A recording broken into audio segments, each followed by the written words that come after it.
कल जो हमने पढ़ा था उसमें बेसिकली एक टॉपिक था पाठ्यक्रम वाला कि मूल्यों के आंतरीकरण में या मूल्यों के सात्मीकरण में क्या भूमिका है समाज की, कौन सी भूमिका स्कूल कॉलेज की और कौन सी भूमिका परिवार की है। तो कल पहला प्रश्न था जो मैंने आपको लिखवाया नहीं। आप लोग इस स्थिति में है कि सिर्फ पॉइंट्स लिख पाएंगे, और वैसे कल आपको जो नोट्स मिले उसमें भी उसका आंसर लिखा हुआ है, लेकिन फिर भी जहाँ भी आपको ऐसा लगे ना कि नहीं लिख पाएंगे, क्योंकि एथिक्स की क्लास थोड़ी सी लेट होती है बाकी सेगमेंट से, तो हम ये मान के चलते हैं कि इस समय तक थोड़ा सा लिखने की क्षमता आपकी विकसित हो चुकी होती है। पहला टॉपिक करीब 7 या 8 दिन का होता है, 3 दिन हो चुके हैं, 4 दिन में हो जाएगा। उस दिन मैं आपको एक लिस्ट दूंगा जो मेरे पास भी है, उसमें IAS, UP, MP, RAS इन सब में आज तक जितने प्रश्न आए उस टॉपिक से वो लिस्ट होगी। फिर हम क्या करेंगे, एक दिन लगाएंगे उन सारे प्रश्नों की रूपरेखा बनाने में।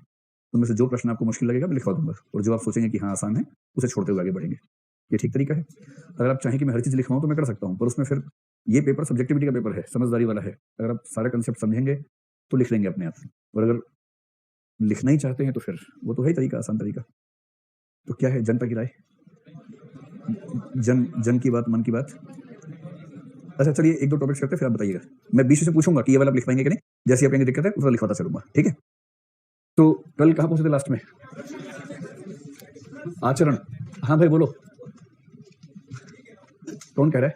हाँ उठ के बोलो, उठ के बोलो, हाँ उठ के बोलो ना जोर से। हाँ, मूल्यों के आधार पर व्यक्ति के बाहरी पक्ष की गणना कर सकते हैं।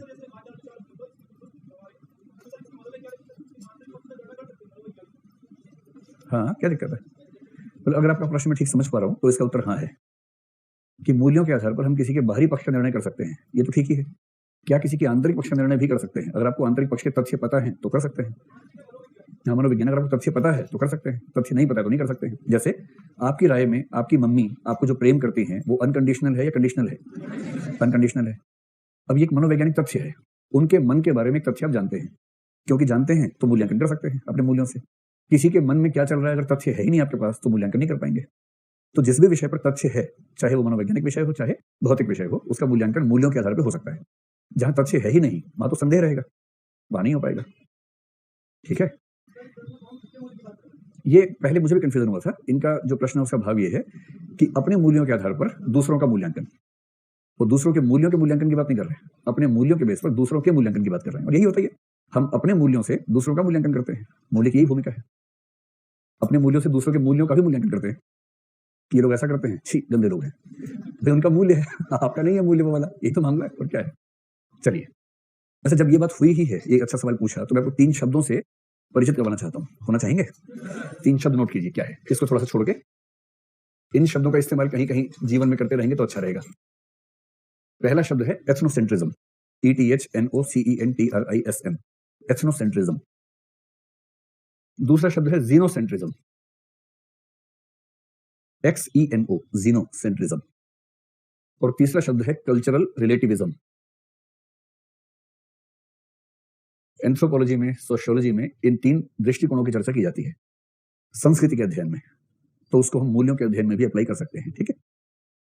इसका अनुवाद थोड़ा सा अटपटा सा होता है। एथनोसेंट्रिज्म का मतलब है अपनी जो एथनिसिटी है, एथनिसिटी का मतलब है निजातीय विशेषता, स्वजातीय विशेषता, तो आप इसे स्वजाति केंद्रवाद या स्व समूह केंद्रवाद जैसा कुछ कह सकते हैं। मेरी समझ तो है कि ऐसे शब्दों को देवनागरी में लिख लेना चाहिए बिना ज्यादा अनुवाद किए, ज्यादा सहज बात है। तब भी जीनोसेंट्रिज्म इसका उल्टा होता है, पर जाति केंद्रवाद, प्रजाति मत कर देना, पर जाति यानी दूसरी जाति, दूसरा समूह। और कल्चरल रिलेटिविज्म का मतलब होता है सांस्कृतिक सापेक्षवाद। ये तीसरे वाला शब्द हिंदी में प्रचलित है, सांस्कृतिक सापेक्षवाद, ठीक है। इन तीनों का मतलब बड़ा सरल सा है, हमारा माइंडसेट कैसा है इससे पता लगता है। कुछ लोग आपको ऐसे मिलेंगे जो हर चीज में मान के चलते हैं कि हमारी संस्कृति ही सबसे महान है, सबसे महान हम, बाकी सब हमारी तुलना में गौण है। जो ये मान के चले कि मेरी संस्कृति, मेरे समूह की आदतें, हमारे त्योहार, हमारे मूल्य, हमारा धर्म, हमारा दर्शन, हमारी भाषा सबसे महान है, और बाकी सब तो ऐसे ही है, टुच्चे लोग हैं बाकी सब तो, असली तो हम हैं।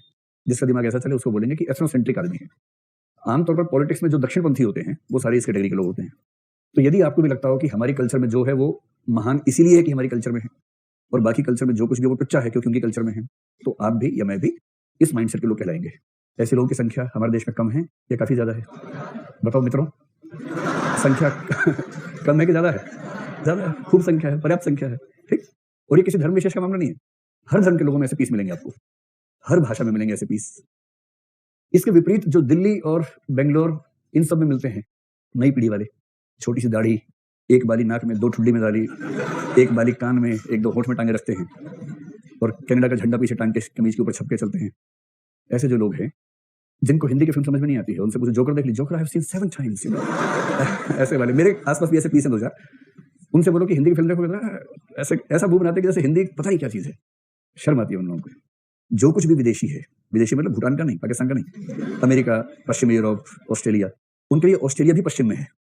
उनको हर पश्चिमी चीज़ पसंद है। उनको ऑस्ट्रेलिया, जो देश अच्छे हैं वो पश्चिम में ही मानते हैं वो लोग कि ऑस्ट्रेलिया पश्चिम में ही माना जाएगा। सिंगापुर भी पश्चिम में ही मानते हैं वो लोग कि वो पश्चिम से ही है, क्योंकि वो कल्चर पसंद है। तो जो हर चीज़ में उसको अच्छा माने दूसरे समूह को, उसको बोलते हैं ज़ीनोसेंट्रिक। तकनीकी अंतर ये हुआ, जो हर चीज़ का मूल्यांकन अपनी कल्चर को केंद्र में रख के करते हैं कि केंद्र में हम हैं, हमारे हिसाब से है तो वो अच्छा है, हमसे भिन्न है तो बुरा है। इसका रिवर्स दूसरी कल्चर को केंद्र में रख के अपना मूल्यांकन करते हैं कि अरे यार वहाँ जो है ना वो हमारे यहाँ नहीं है, उनके तो ज़्यादा अच्छा है। इंग्लिश देखो, भाषा क्या भाषा है यार, देखो वहाँ खाली 26 लेटर्स हैं तब भी दुनिया जीत ली, यहाँ 52 लेके बैठे हैं तब भी कुछ नहीं हो पा रहा है। इस तरह की जो बात करते हैं वो है जीनोसेंट्रिक लोग। ये गधेपन के 2 रूप हैं दरअसल, ठीक। एक स्थानीय रूप से विकसित गधापन, एक बाहर विकसित गधापन है। जो कायदे का दृष्टिकोण है एंथ्रोपोलॉजी में, सोशियोलॉजी में, वो है कल्चरल रिलेटिविज्म। इसका मतलब है हर संस्कृति अपने नजरिए से अच्छी होती है, उसको उसकी नजर से देखो। हर संस्कृति अपनी दृष्टि से या अपने परिप्रेक्ष्य में महान होती है और किसी भी संस्कृति का मूल्यांकन उसके परिप्रेक्ष्य में ही समझना चाहिए। इस पॉइंट ऑफ व्यू को बोलते हैं कल्चरल रिलेटिविज्म। और आप समझ सकते हैं कि यही समझदारी का प्रमाण भी है। किसी भी कल्चर को सीधे खारिज मत कीजिए, किसी भी कल्चर को सीधे फॉलो मत कीजिए। उसका मूल्यांकन करना भी हो तो इस पॉइंट ऑफ व्यू से करना है, पहले दोनों से नहीं। पहले दोनों से गफलत हो जाती है। मुझे ध्यान है कि मैं जब डीयू में डिबेट चल रही थी इसी टॉपिक पे, तो एक आदमी इस माइंडसेट का, एक इस माइंडसेट का झगड़ा कर रहे थे। तो जो ऊपर वाले माइंडसेट के उनको लगता है कि भारत में जो बात है ना वो तो है अलग ही, बाकी सब तो वैसे ही है। तो एक एग्जांपल क्या दिया, भारत की स्त्रियों को देखो, वेशभूषा कितने अच्छे से पहनती हैं, साड़ी को देखो कायदे से तमीज से रहती हैं, और पश्चिम में देखो स्कर्ट पहनी घूमती रहती है, टांग दिखती रहती है, उन्हें शर्म नहीं आती है। इस बात में इतना अभिभूत था वो कि नारी हो तो भारत जैसी हो। विपक्ष वाले ने कहा भाई ये बताओ, वहां की औरतें स्कर्ट पहनती हैं, टांग दिखती है, तुम्हारी औरतें साड़ी पहन के पेट दिखाती हैं, तो पेट का दिखना पवित्र है और टांग का दिखना अपवित्र है, ये कैसे हुआ? बात तो सही है। आपके कल्चर में पेट का दिखना सामान्य बात है, उनके यहाँ टांग का दिखना सामान्य है, तो बिना बात की क्रांति क्यों कर रहे हो इस बात में? दोनों का परिप्रेक्ष्य अपना अपना, दोनों ने अपने तरीके से सोचा, अपने तरीके से ड्रेसिंग सेंस बना दी, इसमें उछलने की क्या जरूरत है? तो जब आप इन दोनों बातों को समझ लें और क्रांति करना बंद कर दें तो आप क्या हो गए? ये वाले हो गए सांस्कृतिक सापेक्षवादी कि भाई ठीक है उनका अपना तरीका है, हमारा अपना है, बिना बात के चिल्लपों क्यों मचाएं, शांत रहें। तो ये जो आपका प्रश्न था ना, उसके कंटेक्स्ट में मैंने 3 शब्द बताए हैं, इनका इस्तेमाल कीजिए कहीं कहीं। बस इस्तेमाल ऐसे करना कि प्रवाह ना टूटे। एक बड़ी दिक्कत स्टूडेंट्स में जो होती है आंसर राइटिंग में, वो अच्छे शब्दों के मोह में प्रवाह की हत्या कर देते हैं, और प्रवाह टूट गया तो फिर कुछ बचा ही नहीं। ठीक है जी, हाँ, अच्छा, सारा शास्त्रार्थ ही कर लोगे क्लास के बाद? बैठते आराम से, है ना, क्लास के बाद नहीं मिलते, तुम किसी को इंप्रेस करना चाह रहे हो बेसिकली, है ना, और माध्यम मुझे बना लिया आपने, मैं समझ रहा हूँ, मतलब शुभकामनाएं आपको, बहुत बहुत ऑल द बेस्ट। और क्लास का दुरुपयोग मत करो भाई, मुझे पाठ्यक्रम पूरा करवाने दो, है ना। चलो चलो चलिए, आचरण इंग्लिश में क्या होता है? कंडक्ट होता है। बुरा मत मानना, मैं ऐसे बोलता रहता हूँ, टेंशन मत लेना, और अगर सच में ये बात है तो शुभकामनाएं हैं हमारी आपसे। सच में है। कल हम आचरण को पढ़ते पढ़ते आ गए थे एक्ट पर, आज हमें एक्ट को ही समझना है ठीक से, क्योंकि एक्ट का ही एक हिस्सा आचरण होता है। तो कल मैंने जो 2-3 टेबल्स आपको लास्ट में समझाई थी या तालिकाएं समझाई थी, वो क्या थी? पहला कि स्टिमुलस का रिस्पॉन्स सिर्फ एक्शन के रूप में हो आवश्यक नहीं है, वो सिर्फ इमोशन भी हो सकता है, सिर्फ थॉट भी हो सकती है, और इमोशन या थॉट के साथ एक्शन भी हो सकता है। दूसरा, जो एक्ट होता है वो जरूरी नहीं है कि मोरल हो, जरूरी नहीं है कि इमोरल हो, या इन दोनों में से एक ना एक हो ही, कभी कभी वो नॉन मोरल भी हो सकता है। नॉन मोरल का मतलब है जो नैतिकता की परिधि से बाहर का काम है। ठीक, देखिए नैतिक वो है जो किसी के लिए या समाज के लिए अच्छा काम है। आपने कुछ ऐसा किया जिसका फायदा आपसे ज्यादा समाज को होगा तो नैतिक कार्य है। आपने कुछ ऐसा किया जिससे समाज को नुकसान होगा और आपको फायदा या आपको कुछ नहीं होगा तो अनैतिक कृत्य है। ऐसा कृत्य जिससे समाज को ना फायदा होगा ना नुकसान होगा, समाज उसकी परिधि में आ ही नहीं रहा, वो क्या है? नीति शून्य है या निर्नैतिक है। जैसे संडे के दिन अपने घर में, अपने बाथरूम में अपने कपड़े धोना निर्नैतिक है। किसी और के धोए तो नैतिक हो सकता है, किसी और से धुलवाएं तो अनैतिक हो सकता है। अपने कपड़े धो रहे हैं तो ना नैतिक है ना अनैतिक है, निर्नैतिक है ना। हाँ ठीक है, मतलब अगर आप अफोर्ड कर सकते हैं किसी और से धुलवाना, उसके बाद भी खुद धो रहे हैं, तब आप कह सकते हैं कि महान काम कर दिया आपने। अगर अफोर्ड कर ही नहीं सकते तब तो निर्नैतिक हो जाएगा, है ना। हाँ, ये आप कह सकते हैं कि वरना इतनी बदबू फैला देता, मैंने नहीं फैलाई बदबू, मैंने कपड़े धो लिए, इस सेंस में नैतिक है, तो मान लीजिए उस सेंस में। तो कपड़े हटाओ ना, पानी पीना, अब बताओ अब ठीक है, तो अपने घर में अपने गिलास से अपना पानी पीना, ये तो निर्नैतिक हुआ, इसमें तो कोई खास बात नहीं है। तो ऐसे बहुत सारे काम हैं जिसका कोई सामाजिक प्रभाव नहीं है। चलिए, आएगा आएगा, थोड़ा वेट करो, वेट करो, मैं समझ रहा हूँ, सब समझ रहा हूँ, ठीक है। हर क्लास में से 3-4 बच्चे होते हैं, माहौल बनाए रखते हैं कि इस बार बात बन ही जाए।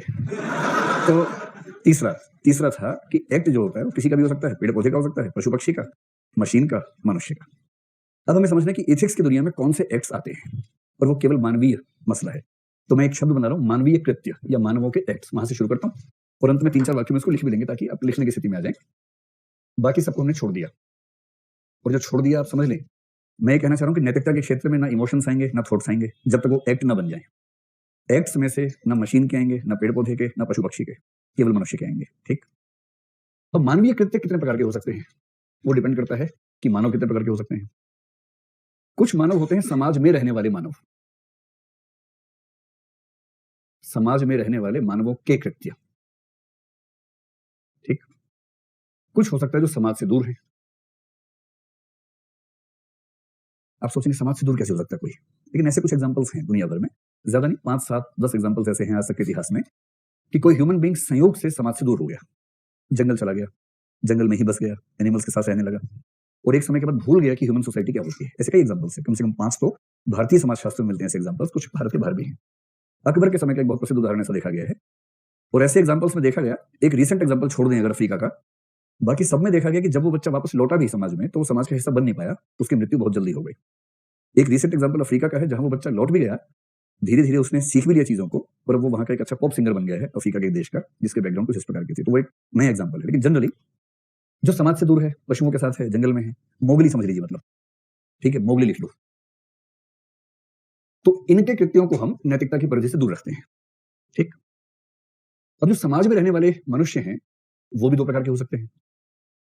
एक को बोलते हैं सामान्य मानव, दूसरे को असामान्य कहने के बजाय अन्य कह लेते हैं, खराब लगता है वरना। अन्य मनुष्य, एथिक्स की परिभाषा जो आती है ना फिलोसफी की दुनिया में, सबसे पहला वाक्य क्या आता है, समाज में रहने वाले साधारण मानवों के ऐच्छिक कर्मों को एथिक्स की परिधि माना जाता है। मैं वहीं पर आपको लेकर आना चाह रहा हूं। सामान्य मानव कौन से हैं, जैसे हम सब हैं। तो अन्य मानव कौन से हैं? अन्य में एक तो आ सकते हैं जो मानसिक रूप से सहज नहीं है, मानसिक रूप से अस्वस्थ हैं, जो नहीं समझ पाते, उनका दिमाग उनके कंट्रोल में नहीं है। ऐसे व्यक्ति आप जहां से भी होंगे, आपने अपने परिवेश में मोहल्ले में एक ऐसा बच्चा देखा होगा जो मेंटली रिटार्डेड है, जिसका दिमाग ठीक से काम नहीं करता है। वो बच्चा समझ नहीं पाता है। मैं जिस मोहल्ले में, वहां भी एक ऐसा बच्चा है, उससे हम सब लोग बहुत प्यार से बात करते हैं, लेकिन वो बेचारा नहीं समझ पाता है। तो कुछ मूर्ख ऐसे भी कि उसको ऊट पटांग बातें सिखा देते हैं, कुछ गाली वाली सिखाती, बोलते भाषा के बोल के जा, वो समझ नहीं पाता, किसी बड़े बूढ़े गाली देते जाके, तो उसकी बात का बुरा नहीं मान सकते क्योंकि वो तो समझ नहीं पा रहा है। तो उसको हम कहेंगे कि वो सामान्य मनुष्य से अलग वर्ग में आता है। दूसरी स्थिति हो सकती है कोई छोटा सा बच्चा हो। बच्चों के कृत्य भी हम नैतिक अनैतिक से दूर मानते हैं। बच्चा कब तक का? मोटे तौर पर 7 साल तक का बच्चा, क्योंकि आईपीसी में एक सेक्शन है जो कहता है कि 7 साल से छोटे बच्चे का किसी भी कृत्य को, उसके किसी भी कृत्य को अपराध नहीं माना जाएगा। सिंपल सा मामला है। आप सोच रहे हैं कि पहले पता होता तुम 7 साल के हो गए, वरना कुछ तो गुल खिला लिए होते उससे पहले, लेकिन देर हो गई, पढ़ाई नहीं उस समय। उत्तर प्रदेश में 3-4 साल पहले केस हुआ बहुत रोचक सा, 6 साल के बच्चे ने 2 साल के बच्चे का मर्डर कर दिया। तो ये अजीब सा केस था। पुलिस भी मतलब भौचक्की रही कि ये कैसे हुआ, 6 साल का बच्चा कैसे करेगा खून। तो पुलिस पहुंची, 6 साल का बच्चा आराम से खड़ा है, उससे पूछा तूने मारा? बोला मैंने मारा। तो बोले कैसे मारा? तो दोनों बच्चे खेल रहे थे, एक बाल्टी में पानी भरा हुआ था, बड़े बच्चे ने छोटे का मुंह डुबा दिया उसके अंदर, खेल खेल में। वो जोर से ऐसे हिला, इसको बहुत मजा आने लगा कि कितना अच्छा हिल रहा है, उसने और डुबा दिया ठीक से। फिर वो हिलना बंद हो गया, फिर उसने बाहर निकाला कि हिलो हिलो हिलो, हिला ही नहीं वो, परेशान हो गया वो तो। फिर उसने बताया आसपास किसी को हिल नहीं रहा, तो खेल रहा था। फिर पुलिस आई। ऐसे जो परेशान की केस किसके खिलाफ लिखा जाए, क्योंकि आईपीसी कहती है कि 7 साल से कम उम्र के बच्चे पर केस बन नहीं सकता, क्योंकि वो इस उम्र में है ही नहीं कि वो सोच सके कि मैं अपराध करूं। निकल गया ना कि केवल एक्ट है तो वो इतना बड़ा मामला नहीं है, इंटेंशन होनी बहुत जरूरी है उसके साथ में, और 7 साल के बच्चे का तो कुछ माना ही नहीं जाता है। तो ये मान लेते हैं कि छोटा बच्चा इस चीज से दूर है, उसको हम सामान्य मानव की उस कैटेगरी में नहीं रखते हैं। बाकी जो हैं वो कहलाते हैं सामान्य मानव, और इनके जो कृत्य हैं सामान्य मानवों के कृत्य, वो 3 प्रकार के हो सकते हैं। ये ऐसा करते हैं, पहले इसके 2 प्रकार करते हैं और फिर उसके कुछ उपभेद करके समझने का प्रयास करेंगे। तो सामान्य मानवों के कृत्य कितने प्रकार के हो सकते हैं, अब मैं उस पर आ रहा हूं। तो कृत्य एक हेडिंग बनाता हूं, और ये कृत्य आपकी समझ के लिए सामान्य मानवों के कृत्य हैं। ठीक है। एक कृत्य हो सकता है ऐच्छिक, जिसको बोलते हैं कॉन्शियस एक्शन या वॉलंटरी एक्शन। वॉलंटरी शब्द ठीक है इसके लिए, वॉलंटरी एक्ट्स, ऐच्छिक कृत्य या स्वैच्छिक कृत्य, आपको जो भी शब्द अच्छा लगे। और दूसरा हो सकता है अनैच्छिक कृत्य, इनवॉलंटरी। तो सामान्य मानवों द्वारा किए जाने वाले कृत्य दो प्रकार के हैं। कौन कौन से? स्वैच्छिक और अनैच्छिक। अब एक सवाल मन में आ सकता है कि स्वैच्छिक कौन सा माना जाएगा, अनैच्छिक कौन सा माना जाएगा? इसका एक फार्मूला है, वो फार्मूला समझेंगे। फार्मूला यह है कि ऐच्छिक कृत्य वो है जिसको करने के लिए व्यक्ति के पास संकल्प की स्वतंत्रता इस नाम की वस्तु होती है, फ्रीडम ऑफ विल। ये दर्शन का एक बहुत ही खतरनाक कंसेप्ट है और पूरी इथिक्स इस कंसेप्ट पे टिकी हुई है, फ्रीडम ऑफ विल, संकल्प की स्वतंत्रता। इसको हम समझेंगे अभी क्या होती है। फिलहाल यूं समझ लें कि स्वैच्छिक का मतलब जो अपन इच्छा से करते हैं, बाई चॉइस करते हैं। अनैच्छिक का मतलब है जो बाई चॉइस नहीं करते हैं, बाई कंपल्शन करते हैं, जब आप होशो हवास में नहीं होते हैं। इनका अंतर और स्पष्ट करना हो तो मैं आपको ये कह देता हूं कि संकल्प की स्वतंत्रता तीन चीजों से मिलकर बनती है। अगर ये तीनों हैं तो हम कहेंगे कि संकल्प की स्वाधीनता है आपके पास। इधर और नहीं है, तीनों होने चाहिए। तीन में से एक भी कम है तो संकल्प की स्वाधीनता नहीं है। पहली चीज क्या है? पहली चीज है शरीर और मन का स्वस्थ होना। तो शारीरिक प्लस मानसिक स्वास्थ्य। स्वास्थ्य का मतलब नहीं कि जिम जाने की जरूरत है इसके लिए, मतलब जो कृत्य किया उस कृत्य को करने के लिए जितना स्वास्थ्य चाहिए उतना होना चाहिए। ठीक? तो यदि कोई व्यक्ति शरीर और मन से स्वस्थ है, फिट है, उस कृत्य को करने के लायक है, तो हम कहेंगे कि हाँ, पहली चीज तो पूरी हो गई। दूसरी चीज है उसके पास विकल्पों की उपलब्धता हो, प्रेजेंस ऑफ अल्टरनेटिव्स या ऑप्शंस। विकल्पों की उपलब्धता हो कि किसने कहा कि दो विकल्प हैं आपके पास, तो ठीक है भाई, विकल्प हैं। अगर एक ही विकल्प है तो चुनने का स्कोप ही कहां है? फिर तो कंपल्सन हो गया। कम से कम दो ऑप्शंस होने चाहिए। और तीसरी बात है विकल्पों में से किसी एक को चुनने की शक्ति होनी चाहिए या चयन की स्वतंत्रता होनी चाहिए। फिल्मों में होता है ना कि भाई देखो ये दो ऑप्शंस हैं, इनमें से किसी को भी चुन लो, बस इसको चुनोगे तो गोली मार दूंगा। तो ये ऑप्शन बचा, उसके बाद या एक ही रह गया ऑप्शन, फिर तो एक ही रह गया। अगर ये तीन चीजें आपके पास हैं तो हम कहेंगे कि संकल्प की स्वाधीनता आपके पास है। और जब संकल्प की स्वाधीनता आपके पास है तब आप जो निर्णय करेंगे उसको हम कहेंगे कि आपका स्वैच्छिक निर्णय है, स्वैच्छिक कृत्य है। जैसे आसान सी बात लेते हैं, आप सड़क पर जा रहे हैं, रास्ते में एक व्यक्ति चोट खाया हुआ आपको मिल गया, आप क्लास में आ रहे हैं। पहली बात, क्या आप शरीर और मन से स्वस्थ हैं उसकी मदद करने के लिए? तो हाँ है। मदद का मतलब सुना कि उसको उठा कैसे ले जाना है, मदद किसी भी रूप में हो सकती है, उतना स्वास्थ्य तो है ही आपके पास। दूसरा, कि आपके पास विकल्प है या नहीं है? एकदम विकल्प है। एक है कि आप रुक के उसकी सहायता करें, एक है कि उसे छोड़ के आगे बढ़ जाएं, दो तो है ही। और फिर चयन की स्वतंत्रता। किसी ने आपके माथे पर बंदूक नहीं रखी हुई है कि चुपचाप आगे बढ़ो, चॉइस है। आपने कहा कि मैं तो रुकूंगा, इसकी मदद करूंगा, क्योंकि ये तीनों चीजें हैं। और तब आप दो में से एक फैसला करेंगे। एक ये कर सकते हैं कि मैं रुक के इसकी हेल्प करूंगा, दूसरा ये कि मैं नहीं रुकूंगा क्योंकि मुझे नैतिकता की क्लास में जाना है। नैतिकता को जीवन में नहीं लाना है, उसे सिर्फ क्लास में पढ़ना है। आपका पहला निर्णय आपको नैतिक बनाएगा क्योंकि आपने एक नैतिक निर्णय किया वहां पर। और किया क्यों? क्योंकि आपके पास ये तीनों चीजें एक साथ मौजूद थी। आपका दूसरा निर्णय आपको अनैतिक बनाएगा क्योंकि आपने संकल्प की स्वतंत्रता के माध्यम से ही एक गलत फैसला किया कि मैं इसकी हेल्प नहीं करूंगा। पर दोनों ही स्थितियों में, नैतिक या अनैतिक, इनमें से कुछ भी होने के लिए आपके पास एक चीज की जरूरत है, वो है संकल्प की स्वाधीनता। यहां तक बस स्पष्ट है आपको? ये मैं लिखवा दूंगा कंसेप्ट क्या होता है कंसेप्ट। अब संकल्प की स्वाधीनता हमारे पास होती है या नहीं होती है, इस पर डिबेट है, दर्शन में बहुत डिबेट है। आपकी राय में होती है या नहीं होती है? अब सड़क पर जा रहे हैं, कोई घायल है, उसको उठाने के नहीं उठाने आपकी चॉइस है, सीधी सी बात है ना? आपने सुना है कि बिना ईश्वर की मर्जी के पत्ता भी नहीं हिलता है? सुना है? तो फिर आप कैसे हिलेंगे बिना उसकी मर्जी के? कहीं ऐसा तो नहीं कि जो घायल व्यक्ति है भगवान ने उसको वहां लिटाया है, आप वहां से गुजर रहे हैं, वो भी भगवान ने डिजाइन किया था कि यहां से गुजरेगा। आपके मन में इमोशंस कौन से आएंगे वो भी वहां से तय हो रहा है। आपने सोचा कि मैं इसकी हेल्प करूं, ये भी वहीं से तय हो रहा था। या आपने सोचा कि हेल्प ना करूं, ये भी वहीं से तय हो रहा है। आप तो कठपुतली हैं। और यदि हम सब कठपुतली हैं और सब कुछ ईश्वर की मर्जी से ही तय होता है, पत्ता भी नहीं हिलता उसकी मर्जी के बिना, तो इसका मतलब ये हुआ कि मेरा हर फैसला अंततः वहां से गवर्न हो रहा है। इसका मतलब संकल्प की स्वाधीनता केवल प्रतीत होती है, दरअसल तो है नहीं। और यदि केवल प्रतीत होती है तो फिर पुण्य और पाप का भागीदार मैं क्यों? सोचने की क्षमता ईश्वर ने दी, पर उतनी ही दी कि उतना ही सोच सको जितना वो सोचवा रहा है आपसे। ऐसा नहीं है? हाँ, ये कह रहे मेरी तो मर्जी है, उठाऊं कि ना उठाऊं, ये क्या बात हुई? मैं उठाऊं कि ना उठाऊं, मैं तो सोचूंगा। यही तो भ्रम है। दुनिया के सबसे बड़े भ्रमों में से एक यही है, मेरी मर्जी। सबसे बड़ा भ्रम यही है। एक आदमी से मिलवाता आपको, अगर 300 साल पहले आते तो, उसका नाम है स्पिनोजा, जिसने कहा कि संकल्प की स्वाधीनता सबसे बड़ा झूठ है दुनिया का। अच्छा, ये दार्शनिक लोग ना ऐसे हल्की बात नहीं करते हैं, जीएस टाइप की बातें नहीं है कि आपने खारिज किया डर जाएंगे वो आपसे। उनके पास तर्क बहुत ठोस है इन बातों के पक्ष में। उन तर्कों के स्तर पे हम कितना जाएंगे वो देखेंगे, लेकिन हाँ, एक डिबेट है, डिबेट के लिए आपको समझा रहा हूँ। जैसे मैं आपको एक संकेत देता हूँ, उससे बात समझिए, फिर इस पर लिखेंगे एक पैराग्राफ, ये क्या है। अगर आप मानते हैं कि ईश्वर है, ठीक है, थोड़ा ध्यान से समझिए, डिबेट समझ लीजिए क्या है। भाई साहब आप बताओ, ईश्वर को मानते हो? बहुत बढ़िया, ईश्वर को बहुत बहुत थैंक यू ईश्वर की तरफ से आपको कि आपने ईश्वर को माना, उसको रिकॉग्निशन दी। ईश्वर बहुत खुश हो गए होंगे कि चलो मुझे तो मानता है। तो ईश्वर ये बताओ कि सर्वशक्तिमान है कि नहीं है? है, चलो भाई ईश्वर सर्वशक्तिमान है। जो आप कहेंगे मैं वही लिखूंगा, मैं कुछ और लिखूंगा ही नहीं, ठीक है। ईश्वर सर्वज्ञ है, चलो ठीक है, ईश्वर सर्वज्ञ भी है। तो भाई साहब ने दो बातें कंफर्म कर दी ईश्वर के बारे में। आप बता दो किस तरह से है? नहीं, वो सर्व विद्यमान होता है, वो अलग होता है। सर्वज्ञ मतलब सब कुछ जानता है, हाँ वो तो है ना। चलो ठीक है, इतना ही, मैं विद्यमान की बात नहीं कर रहा अभी आपसे, आप केवल दो बता दो, सर्वशक्तिमान है, सर्वज्ञ है। चलो एक काम करते हैं, एक केस लेते हैं, निर्भया। ठीक, तो 16 दिसंबर की रात है, शाम है। एक लड़की अपने दोस्त के साथ बस में चढ़ी। सर्वज्ञ का मतलब होता है जो भूत वर्तमान भविष्य सब जानता है, और संभावित रूप में नहीं, अनिवार्य रूप में जानता है, तो करने लगाता है, उसे पता होता है एग्जैक्टली। ठीक, वो लड़की बेकसूर थी, उसको नहीं पता था कि ये 6 दरिंदे हैं, पर ईश्वर को पता था ना, पक्का, ठीक है। ईश्वर चाहता तो उस लड़की को बस में चढ़ने से रोक देता, या बस को पंचर कर देता, कुछ कर देता, क्योंकि सर्वशक्तिमान भी है, पंचर कर सकता है। उसने नहीं किया, लड़की बस में चढ़ गई। म्यूजिक तेज था, बदतमीजी हुई, बलात्कार हुआ, हिंसा हुई, वो चीखी चिल्लाई, म्यूजिक तेज था, आसपास कोई नहीं देख पाया, पुलिस नहीं देख पाई, पर सर्वत्र व्याप्त ईश्वर देख रहा था। थोड़ा सुन लो पहले फिर बोलना। ईश्वर को पता था, सर्वज्ञ तो है ना भाई, देख ना रहा हो, पता तो था ही वैसे भी, क्योंकि वर्तमान का भी पता है। वो सर्वज्ञ भी था, जानता था कि होने वाला है, सर्वशक्तिमान भी था, रोक भी सकता था, उन 6 के 6 को फूंक मार के उड़ा भी सकता था, पर उसने ऐसा नहीं किया। और इसका मतलब ये हुआ कि अगर आप ईश्वर को सर्वज्ञ और सर्वशक्तिमान मानते हैं, तो इसका मतलब ये 6 लोग तो कठपुतलियां थे, वो 7वीं कठपुतली थी बेचारी, ये सब ईश्वरीय योजना के तहत हो रहा था, इसका मतलब तो। हाँ बताओ, इसकी व्याख्या करो।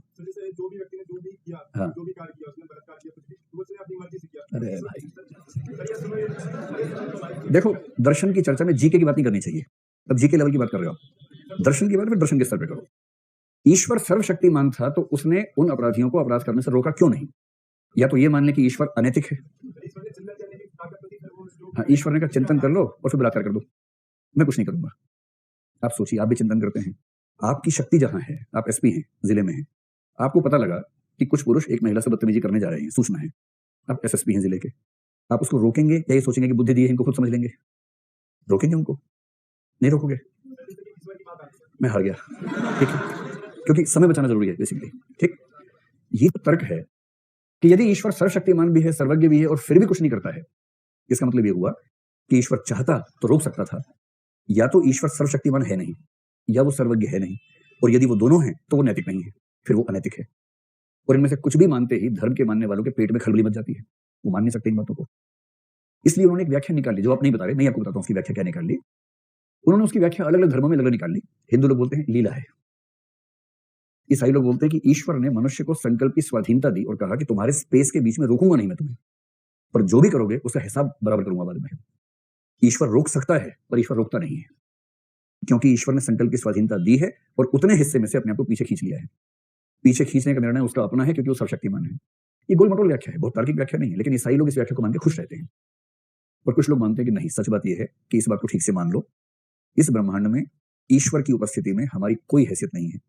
जो कुछ भी होता है हमें लगता है कि हम कर रहे हैं, दरअसल वो ईश्वर कर रहा होता है। स्पिनोजा एक दार्शनिक है, उसने बात कही, नियतिवादी है, डिटर्मिनिस्ट है, इसका मतलब कुछ भी हो रहा है तो वो ईश्वर कर रहा है। यहां तक कि जब आप कहते हैं ना कि मैं करना चाहता हूं, आपके मन में ये इच्छा पैदा ही किसने की कि मैं करना चाहता हूं? वो भी उसने की, और आपको लगता है कि आप करना चाह रहे हैं, दरअसल वो आपके माध्यम से करवाना चाह रहा है। तो जो नियतिवादी है, एक वाक्य में समझे बात को, नियतिवाद का मतलब जो मानते हैं कि जगत में कुछ भी होता है तो ईश्वर की इच्छा से होता है। नियतिवादी मानते हैं कि संकल्प की स्वाधीनता कुछ नहीं होती है, सब झूठ है, बकवास है, सब कुछ पहले से तय है, होगा वही जो लिखा हुआ है। इसलिए वो कहते हैं कि संकल्प की स्वाधीनता एक भ्रम है, इसलिए वो कहते हैं कि पाप और पुण्य की धारणाएं झूठ हैं। लेकिन बाकी लोग, विभिन्न धर्मों के, ईसाई, हिंदू, ये सब जैसे कर्म सिद्धांत है, वो क्या मानते हैं कि हाँ, संकल्प की स्वाधीनता है, हमें इतना स्पेस मिला हुआ है कि हम अपनी इच्छा से फैसले करें, और उस प्रकार से हमें अपने कर्मों के लिए दंडित या पुरस्कृत होने का अधिकार है। और सारी कानून व्यवस्था, सारी नैतिक व्यवस्था टिकी हुई है इसी बात पे कि हम इस सिद्धांत को सही मानकर चलें। अगर आपने इसको खारिज कर दिया तो नैतिक व्यवस्था की ऐसी की तैसी हो जाएगी। क्यों हो जाएगी? अगर निर्भया कांड के आरोपी अदालत में ये कह दें, और जज हो पक्का भगवान को मानने वाला, कि जज साहब भगवान जी देख ही रहे थे, शक्तिशाली भी थे, उन्होंने रोका ही नहीं, आप रोक रहे हो, भगवान क्या सोचेंगे? अगर रोकना हो तो भगवान रोक देते, भगवान ने नहीं रोका, इसका मतलब वो समझ रहे थे कि ये होना चाहिए, और यदि ये गलत है तो दंड हमें क्यों दे रहे हो? दंड उनको दो, उन्होंने क्यों नहीं रोका हमको? और ये आर्गुमेंट ऐसा बनता है फिलोसफी की दुनिया में कि इसलिए ये मान लिया जाता है कि ईश्वर रोजमर्रा की गतिविधियों में हमें सीमित नहीं करता, उसने हमें फ्रीडम दे रखी है कि तुम अपने हिसाब से काम करो, लेकिन बाद में उसकी अकाउंटिंग होगी, उसका फैसला होगा। इस विचार को दर्शन में कहते हैं संकल्प की स्वाधीनता। मैं इस पर आपको 200 शब्द लिखवा दूंगा, रेयर संभावना हो सकती है कि आपसे प्रश्न इसके बारे में पूछने का भी। तो ऐच्छिक कर्म कौन सा है? जिसमें संकल्प की स्वाधीनता शामिल है, अपनी मर्जी से हम जो करते हैं वो ऐच्छिक कर्म है। और अनैच्छिक कर्म वो है जो हम अपनी इच्छा से नहीं करते, जो हमसे हो जाता है। कुछ चीजें होती है जिसके बारे में कहते हैं किया नहीं जाता, हो जाता है। तो जो चीजें हो जाती हैं उनको बोलते हैं अनैच्छिक कृत्य। 32 कहीं निकालना है आप लोग, क्या हो गया? अनैच्छिक कृत्य छींकना, छींक मारी नहीं जाती, मर जाती है। इस तरह के एग्जाम्पल आप कुछ और सोचने लगे शायद, यह छींकना है या खांसना है। कई लोग जोर जोर से खांसते हैं, उनको लगता है कि दिल्ली के सीएम बन जाएंगे इस तरह से, जबकि ऐसा होता नहीं है। छींकना है, खांसना है, या मान लीजिए कोई कांपना है, सर्दी है, सर्दी में कांप रहा है, क्या कर सकते हैं? ठीक है। फिर कभी कभी ऐसा हो सकता है कि कोई व्यक्ति नशे की स्थिति में हो, इंटॉक्सिकेशन की स्थिति में हो, और जब नशे में है तो उसके बाद उसकी चेतना काम नहीं कर रही, वो समझ नहीं पा रहा है, और उस समय किसी ने उसको इन्फ्लुएंस में लिया, कुछ काम करवा लिया, और होश में आने पर समझ में आया कि उससे गलती हो गई। तो नशे की स्थिति में किया गया कर्म क्या है? अनैच्छिक कृत्य है। फिर कुछ रिफ्लेक्सिव एक्शंस होते हैं। रिफ्लेक्सिव का मतलब जिसमें दिमाग नहीं काम करता, बॉडी खुद रिस्पॉन्ड करती है एक अपने मैकेनिज्म के तहत। जैसे यूं समझें कि आप किचन में गए, मम्मी ने खीर बनाई है, और आपको पता है मम्मी ने दिन में खीर बनाई थी, शाम हो गई, आप बहुत खीर के लालची भाव से गए हैं कि खीर खाएंगे, पर मम्मी ने गलती से बनाने में देर कर दी, वो अभी अभी बनी 2 मिनट पहले ही, और बर्तन इतना गर्म है इस समय, इतना गर्म है, और आपको धारणा ये है कि 4 घंटे पहले बन चुकी है। आपने बड़े शौक से ढक्कन को यूं उठाया, और जैसे ही हाथ लगाया कुछ हुआ आपको अजीब सा, तो उस समय क्या सोचते हैं कि मैं हाथ हटाऊं या ना हटाऊं, क्या करना चाहिए? ऐसा दिमाग में आता है, अपने कुछ हो जाता है, अपने आप हो जाता है। जोर से बर्तन उछला, शीशा तोड़ के वो प्लेट बाहर गिरी, नीचे एक आंटी जा रही थी, उसकी खोपड़ी बजा के गिरा प्लेट, और खोपड़ी में गुमटी बन गई उसकी, और वो बेलन लेके आ गई आपके घर में कि कौन नास पीटा है यहाँ पर। अब आप क्या करेंगे? आपने जानबूझ के तो किया नहीं है। रिफ्लेक्सिव एक्शन बोलते हैं, तो प्रतिक्षेप क्रिया बोलते हैं, प्रतिक्षेप क्रिया। तो रिफ्लेक्सिव एक्शन यानी कि प्रतिक्षेप क्रियाएं नशे की स्थिति में होने वाले कृत्य हो गए। कोई ऐसा काम जो अचेत अवस्था में किया हो, जैसे कुछ लोग बड़े एक्टिव होते हैं, नींद में चलते हैं, ऐसा हो सकता है। सो रहे हैं, नींद में उठे, घर का दरवाजा खुला, बाहर चले गए। कोई अपना घर बंद करना भूल गया तो उसी घर में घुस गए। और सुबह उठे तो समझ नहीं पा रहे कि मैं कहाँ हूँ, और लोग उस पर आरोप लगा रहे कि तुम घुस जाते किसी घर में भाई। अब वो क्या करे, उसको पता ही नहीं, कह रहा मैं यहाँ पहुंचा कैसे, पहले बताओ मुझे, क्योंकि नींद में चलता है, उसके बस में नहीं है, तो अचेतन स्थिति में है। फिर कोई हो सकता है कि बेहोशी जैसी अवस्था में है, अर्ध बेहोशी की स्थिति में है, जो नशा का ना कुछ वैसी स्थिति हो सकती है। कुल मिला के ये कि यदि व्यक्ति होशो हवास में नहीं है, उस समय उसने कोई फैसला किया, तो हम कहेंगे कि वो अनैच्छिक कृत्य है। कोई प्राकृतिक क्रिया है, छींकना है, खांसना है, ये अनैच्छिक क्रिया है। इनको ऐच्छिक क्रियाओं में हम शामिल नहीं करते हैं। रिफ्लेक्सिव एक्शन का एग्जांपल ये भी है कि किसी ने आपके कान में घास डाल दी पीछे से, मान लीजिए बचपन में आपने ऐसा किया ही होगा जरूर, घास कान में डाली है ना दूसरों के। हाँ, तो जब आपने दूसरे कान में डाली, किसी ने आपके कान में डाली होगी, सीधी सी बात है ना, दोनों अनुभव होंगे आपको। तो जैसे कल्पना कीजिए कोई आपसे पूछ रहा है कि क्या मैं अपना प्रस्ताव, मान लूं कि आपने स्वीकार कर लिया, इतने में दोस्त ने पीछे कान में घास डाल दी, और आपने ऐसे किया जोर जोर से, और वो व्यक्ति लौट गया, कि दिल टुटवा के लौट गया कि देखो मना कर दिया। अब आप कितना भी समझाएं कि नहीं, कान में घास थी मेरे, प्रतिक्षेप क्रिया थी, लेकिन उसने तो दिल पे लगा ली बात, तो क्या कर सकते हैं? ये प्रतिक्षेप क्रिया हुई। ऐसे एग्जाम्पल से याद हो जाता है आप लोगों को ना कि हाँ, जब मेरे दोस्त का टाइम आएगा घास डाल दूंगा कान में उसके, ताकि ना हो जाए। अब मुझे एक बात और बताइए, ऐच्छिक क्रिया के एग्जाम्पल तो 50 हैं। जैसे भाई कोई सड़क पर गिरा, ऐसे सहायता करना ऐच्छिक क्रिया है, सहायता न करना ये भी ऐच्छिक क्रिया है, दोनों ऐच्छिक क्रियाएं हैं। मैं आपसे ये जानना चाह रहा हूं कि जैसे मान लीजिए कोई आदमी स्मोकिंग करता है, और सिगरेट इतनी पीता है कि उसको ऐसी हैबिट हो गई कि वो बेचारा उसके अंदर रह नहीं पाता। ठीक है, सिगरेट हो, बीड़ी हो, उस स्तर के हिसाब से अपन अंदाजा लगा लें, या हुक्का हो, या शराब हो, कुछ और ऐसी चीज हो जो आदत उसकी बन गई है। उसको पता है कि बुरी चीज है, पर वो इतना मजबूर है कि उसके बिना रह ही नहीं पाता है, उसके बस में नहीं है। तो ऐसा मजबूर आदमी अगर सिगरेट उठा के सुलगाए और उसको पीना शुरू कर दे, आप उसे ऐच्छिक क्रिया मानेंगे या अनैच्छिक मानेंगे? आप लोग खाली छींक छींक बोल रहे हैं, शुरू में तो बोलो। हाँ, अनैच्छिक या स्वैच्छिक? अनैच्छिक मानेंगे, ठीक है। लेकिन नीति शास्त्र की दुनिया में उसको ऐच्छिक माना जाता है। क्यों? क्योंकि आपको हैबिट पड़ गई, ठीक है, पर हैबिट की शुरुआत जब हुई थी उस समय आपने फैसला स्वैच्छिक किया होगा। मतलब कुछ एग्जांपल ऐसे हो सकते हैं कि दोस्तों ने जबरदस्ती मुंह खोल के ठूंस दी सिगरेट, और या शराब मुंह के अंदर डाल दी, 5-6 बार ऐसा किया, फिर बच्चे खुद ही करने लगे उसके बाद से। ऐसा हो सकता है रेयरली, लेकिन सामान्यतः हम ये मान के चलते हैं कि अगर कोई आदत भी है तो आदत बिगड़ने की शुरुआत सबसे पहली बार उस व्यक्ति ने अपने निर्णय से ही की होगी। तो ऐच्छिक कृत्य 2 प्रकार के हैं।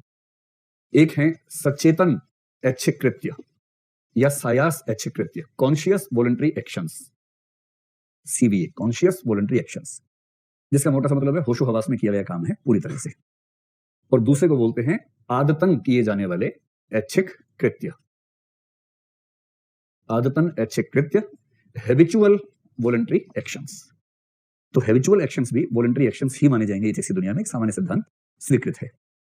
यहाँ तक स्पष्ट हो गया सारी का सारा? पक्की बात? चलो जी। हाँ, कौन सा नशे में किया गया? खुशी। हाँ, नहीं अगर गुस्सा आपका नहीं, गुस्सा अगर आपका इतना ज्यादा है कि आप नशे जैसी अवस्था में चले जाते हैं गुस्से में, नहीं नशे का मतलब जब दिमाग होश में ना हो। अगर मान लीजिए किसी व्यक्ति को बीपी की समस्या है, हमारे घरों में एक ऐसा पीस होता ही है, उसको बीपी बढ़ जाता है बार बार, सब उसका बीपी कम करने के लिए अपना बढ़ाते रहते हैं कि चुपचाप झेल लो भाई, मत बोलो इसको कुछ, और उसका बीपी अनकंट्रोल है एकदम, बढ़ते बढ़ते 250 चला जाता है और सबको लगता है अभी दोबारा फट जाएगा थोड़ी देर में। अब ऐसा व्यक्ति अपना गुस्सा कंट्रोल कर ही नहीं पा रहा और उस स्थिति में कुछ बोल देता बुरा भला, तो आप मान के चलेंगे कि इसकी नीयत ऐसी नहीं है। जैसे बहुत बुखार होने पर लोग चिड़चिड़े हो जाते हैं, आप उस समय उनको बुरा नहीं मान सकते क्योंकि वो उनके बस में नहीं है। सीधी सी बात है, अगर बस में नहीं है बात तो अनैच्छिक है, बस में था, होशोहवास में थे तो ऐच्छिक कृत्य है। और ये इथिक्स गणित है नहीं कि आप सीधे बोल देंगे प्राइम नंबर है कि इवन नंबर है, ये इथिक्स की दुनिया है, डेसिमल में चलती है, यहाँ हर चीज डेसिमल में रहती है, तो उसी फ्लूइड सेंस में समझने की जरूरत है। चलो अब सचेतन ऐच्छिक कृत्य मैं प्रपोज कर रहा हूं कि 3 तरह के हो सकते हैं। आप मुझे एग्जांपल दें, मैं आपको कंसेप्ट समझाता हूं, आप एग्जांपल दे दीजिए। सचेतन ऐच्छिक कृत्य हो सकता है कि नैतिक हो, यानी कि मॉरल एक्शन हो सकता है कि इमोरल एक्शन हो। इमोरल के लिए क्या शब्द है हिंदी में? अनैतिक, है ना? नैतिक हो सकता है, अनैतिक हो सकता है, और मैं कहना चाह रहा हूं कि यह भी हो सकता है कि वो नॉन मॉरल एक्शन हो। ठीक, सचेतन ऐच्छिक कर्म नैतिक भी हो सकता है, अनैतिक भी हो सकता है, निर्नैतिक या नीति शून्य भी हो सकता है। एक एक एग्जांपल आप दे दीजिए तो बात स्पष्ट हो जाएगी। जैसे किसी प्यासे को पानी पिला देना, होशोहवास मतलब आप जा रहे थे, अपने को पानी कहा कि लो भैया पी लो, ये कैसा कर्म है? सचेतन है, ऐच्छिक है और नैतिक भी है। तो इसके नीचे लिखिए प्यासे को पानी पिलाना। और अगर ये कहें जिसको आंसर नहीं आता उसको नकल करवाना, वो किसमें आएगा? वो भी तो प्यासा है, ज्ञान का प्यासा है, बेचारा नहीं लिख पा रहा एग्जाम में, आपको आता है, आपने ज्ञान से उसकी प्यास बुझा दी, वो उसमें नहीं आएगा? अच्छा ठीक है। नैतिकता वहीं तक नैतिकता है जब तक अपराध ना हो, है ना? ध्यान रखिएगा। दूसरा है कि अनैतिक कृत्य, प्यासे के सामने पानी नीचे गिरा देना कि पानी पिएगा, ले ले ले, और जमीन पे बहा दिया आपने। प्यासे के सामने पानी फेंक देना इस तरह से कि पी ना सके, या प्यासा नाले पे है नेहरू विहार की, आपने बोतल फेंक दी नाले के अंदर कि ले जा पी ले, ये अनैतिक है ना? एक तो बेचारा पहले से बुरी स्थिति में, आपने उसका और मजाक बना दिया और बुरी स्थिति में डाल दिया। तीसरी स्थिति क्या हो सकती है कि सचेतन ऐच्छिक कृत्य है पर ना नैतिक है ना अनैतिक है। जैसे अपनी बोतल से अपना पानी पी लेना, ठीक है, पानी पी लेना किसी को दिखाने के लिए नहीं, ऐसे ही प्यास लगी पानी पी लिया, अपना ही पानी था, किसी का लिया भी नहीं। पानी पी लेना निर्नैतिक है, नीति शून्य है। समझ पा रहे हैं? साथ साथ चलने की मैं निकल गया हूं, चलने साथ साथ ना, ठीक है चलो। अब मैं कह रहा हूं कि जो आदतन करते हैं, हैबिचुअल वॉलंटरी एक्शंस हैं, वो भी तीनों प्रकार के हो सकते हैं।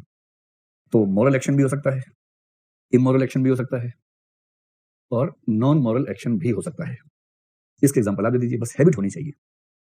जैसे कोई व्यक्ति हैबिट है कि रोज सुबह उठता है, जैसे कई घरों में ना माताओं को हैबिट होती है कि वो पहली रोटी बोलती है गाय की है, दूसरी कुत्ते की है, कई बच्चे दूसरी खा जाते हैं तो फिर माँ बोलती है वही पाप हो गया था बचपन बेटा, तूने सेकंड रोटी खा ली थी, तब से तो ऐसा ही हो गया वो ठीक किसी और की खा लिया तूने। तो ऐसा आपने देखा घर में कि पहली रोटी गाय की, दूसरी, तो उसके लिए रोज माँ सोचती है कि आज करूँ या ना करूँ, हैबिट है, हैबिट है। तो जैसे किसी पशु को भोजन कराने की आदत, तो कुछ लोगों को हैबिट होती है कि किसी पशु पक्षी को भोजन करवाते रहते हैं।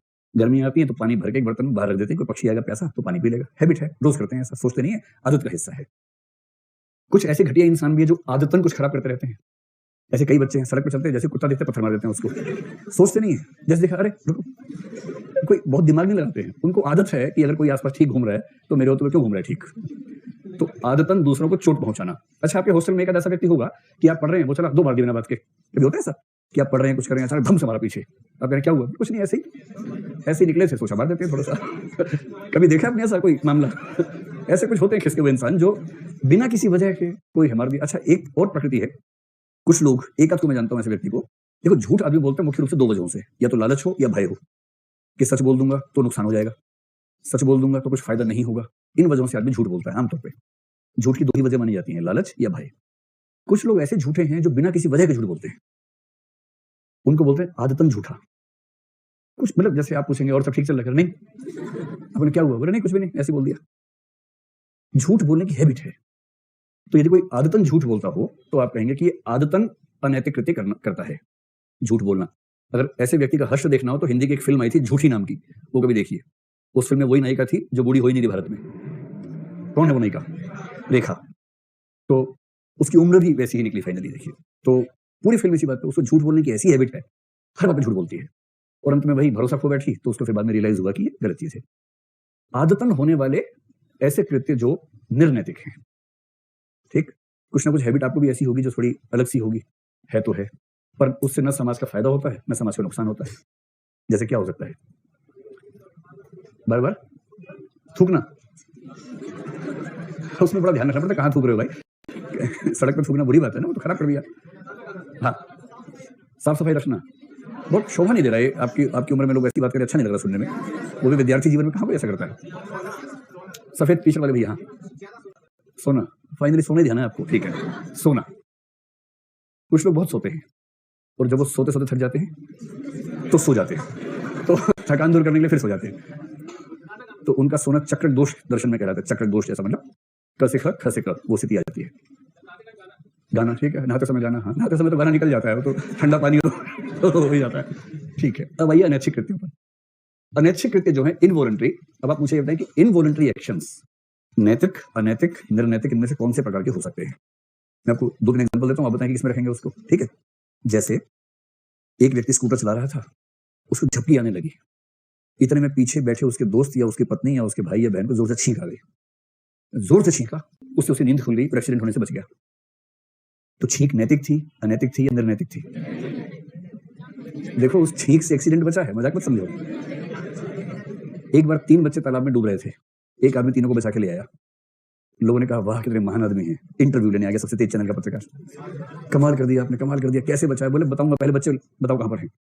कि मैं तो दृश्य देख रहा था डूबने का, इसे धक्का दे दिया मुझे, इन्होंने मेरा पैर पकड़ लिया नीचे, मैंने खूब लाते मारी, छोड़ा ही नहीं पैर का मस्तों ने, किसी तरह से बाहर निकला, तीनों साथ साथ निकल गए। धक्का कैसे दिया था पहले बताओ मुझे। अब क्या हुआ कि किसी ने धक्का दे दिया और ये खुद को बचाने के प्रयास में गलती से 3 बच्चे बच गए। तो ये कार्य नैतिक है भाई, 3 बच्चों की जान बची, मजाक थोड़ा है। नैतिक है, अनैतिक है, निर्नैतिक है? निर्नैतिक है, पक्का सोच लो। नैतिक नहीं मानेंगे, लेकिन कल तो आपने कहा कि ये परिणामवादी हैं, परिणाम देख के तय करेंगे, परिणाम तो नैतिक है यहाँ पर। हाँ, बस ये ध्यान रखना कि नैतिक या अनैतिक होने की पहली शर्त है कि इंटेंशन वैसी होनी चाहिए। अगर इंटेंशन है ही नहीं, संकल्प की स्वाधीनता है ही नहीं, सोच समझ के निर्णय किया ही नहीं है, तो अनिवार्यतः वो कर्म निर्नैतिक होगा। तो अब हमें एक बात समझ में आ गई कि अनैच्छिक कृत्य अनिवार्यतः निर्नैतिक होता है, नीति शून्य होता है। ऐच्छिक कृत्य नैतिक, अनैतिक, नीति शून्य तीनों हो सकते हैं, चाहे वो सचेतन ऐच्छिक कृत्य हो, चाहे आदतन होने वाले ऐच्छिक कृत्य हो। स्पष्ट बात यहां तक पूरी की पूरी। चलिए, अगर कोई आपसे पूछे कि इथिक्स की रेंज क्या है, इथिक्स की रेंज बड़ी सिंपल सी है। सामान्य मनुष्यों द्वारा किए जाने वाले ऐच्छिक कृत्यों में से कुछ कर्म इथिक्स की रेंज में आते हैं, जिनको हम नैतिक या अनैतिक की परिधि में ला सकते हैं।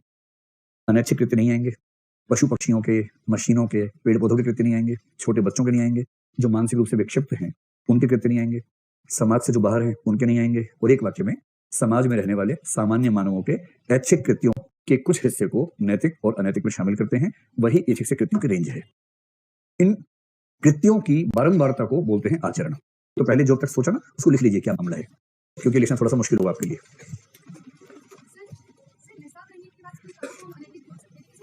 हाँ, देखिए, डिपेंड करता है कि एक तो नशा जब किसी ने किया, अगर उसने बाई चॉइस किया है तो हम ये मान के चलेंगे कि नशा करने के बाद जो कृत्य हुआ वो उसका सचेतन कर्म है या स्वैच्छिक कर्म है, ठीक है। एक सिचुएशन हो सकती है कि नशा किया नहीं था उसने, किसी ने जबरदस्ती करवा दिया, उस केस में सिचुएशन चेंज हो जाएगी।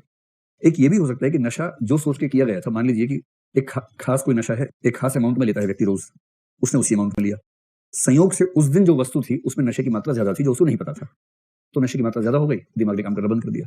तो हमें देखना पड़ेगा कि नशा लेने के समय जो तथ्य हैं, अगर वो तथ्य सजेस्ट करते हैं कि इसे सोच समझ के नशा किया था, तो हम मानेंगे कि अच्छे कृत्य है, और यदि ये साबित हो जाता है कि नशा उसने अपनी चॉइस से नहीं किया था तो अनैच्छिक कृत्य है, ठीक है। सिचुएशंस का बहुत महत्व है इस दुनिया में, हमेशा सिचुएशंस देखनी पड़ती हैं कि उस दिन क्या हुआ था। चलिए लिखिए, हेडिंग बनाइए, कृत्य, हेडिंग बनाइए, कृत्य यानी कि एक्ट। हाँ, जोर से बोलो ना उठ के। ईश्वर का उदाहरण, हाँ हाँ, कर्म नियम, हाँ,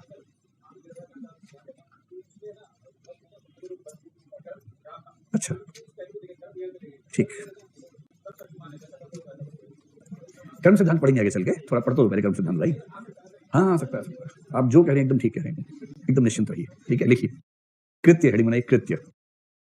लिखिए, नैतिकता का मूल संबंध कृत्यों से है, नैतिकता का मूल संबंध कृत्यों से है।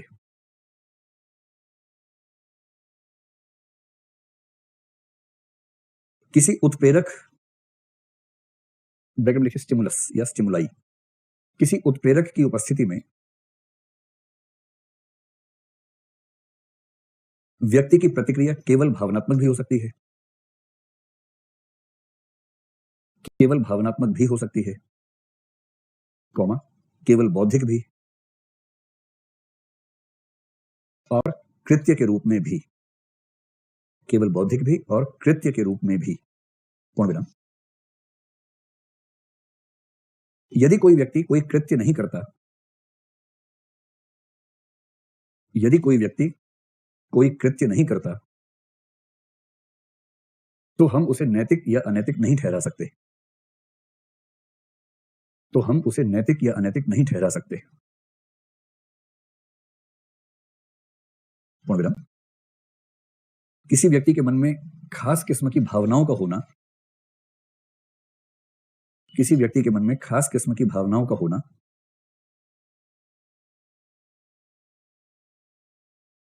या विशेष प्रकार के विचारों का होना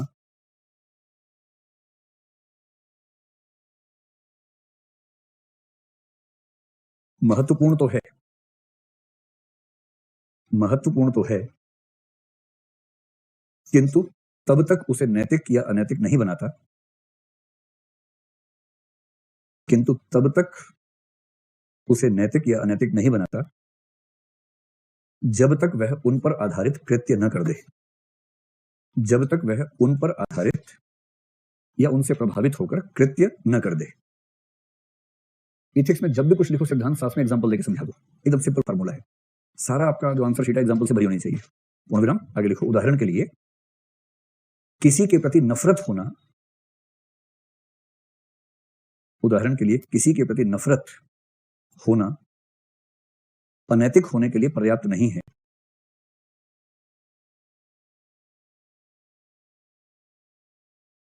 पूर्ण विराम। व्यक्ति अनैतिक तब होगा, व्यक्ति अनैतिक तब होगा जब हिंसा या गालियों के माध्यम से नफरत की अभिव्यक्ति करेगा, जब हिंसा या गालियों के माध्यम से नफरत की अभिव्यक्ति करेगा।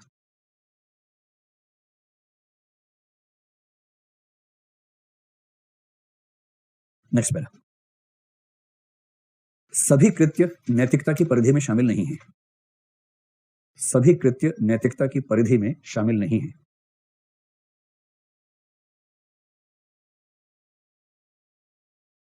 पूर्ण विराम। कृत्यों के निम्नलिखित वर्गीकरण से, कृत्यों के निम्नलिखित वर्गीकरण से हम नैतिकता की परिधि का संबंध समझ सकते हैं, हम नैतिकता की परिधि को समझ सकते हैं।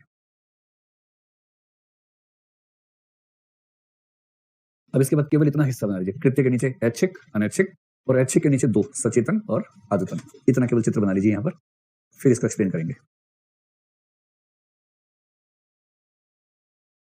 कहां तक बनाना है?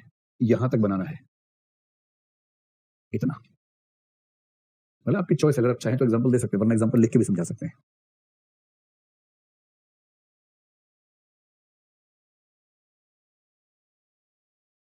और जहां जहां अंग्रेजी का शब्द है ब्रैकेट में लिख दीजिएगा, परीक्षा में भी वॉलंटरी लिख देना है, ऐसे यहां हैबिचुअल है लिख देना है, बस भगवान का नाम लेकर ना स्पेलिंग ठीक लिखना। ये निर्णैतिक कृत्य था, देखा भी आपने, ठीक ना? तो स्पेलिंग सही लिखना, क्योंकि कई बच्चे ऐसी स्पेलिंग लिखते हैं कि परीक्षक मरमाहत हो जाता है, मरते मरते बचता है। जैसे I want to meet you, मुझे किसने भेजा था? MEAT, I want to meet you, मैं तुम्हारा मीट बनाना चाहता हूं। चलो अब इसके बाद नीचे लिखिए, जल्दी से लिखिए। कृत्य दो प्रकार के होते हैं, ऐच्छिक और अनैच्छिक।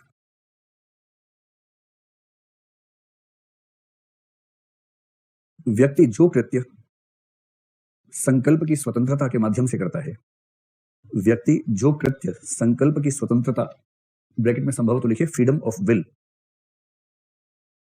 के माध्यम से करता है, उन्हें ऐच्छिक कृत्य कहते हैं।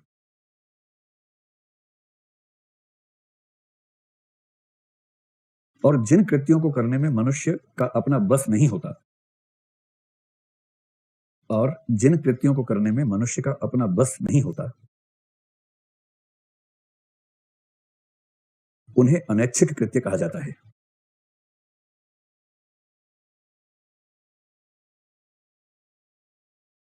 उदाहरण के लिए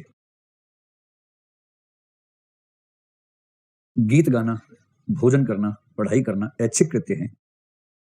उदाहरण के लिए गीत गाना, भोजन करना, पढ़ाई करना सुनते आप लोग नाराज हो गए, अनैच्छिक होता है क्या पढ़ाई करना?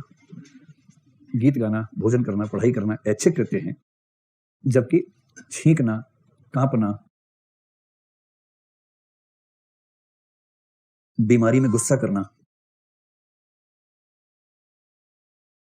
नींद में चलना आदि अनैच्छिक कृत्य हैं। Next para. जहां तक अनैच्छिक कृत्यों का प्रश्न है, जहां तक अनैच्छिक कृत्यों का प्रश्न है, वे न नैतिक होते हैं और न ही अनैतिक। जहां तक अनैच्छिक कृत्यों का प्रश्न है, कॉमा, वे न नैतिक होते हैं और न ही अनैतिक, क्योंकि उनके मूल में इरादा या प्रयोजन, ब्रैकेट में इंटेंशन, विद्यमान नहीं है। क्योंकि उनके मूल में इरादा या प्रयोजन विद्यमान नहीं है। ऐसे कर्मों को नीति शून्य कर्म या निर्नैतिक कर्म कहते हैं। ऐसे कर्मों को नीति शून्य या निर्नैतिक कर्म कहते हैं।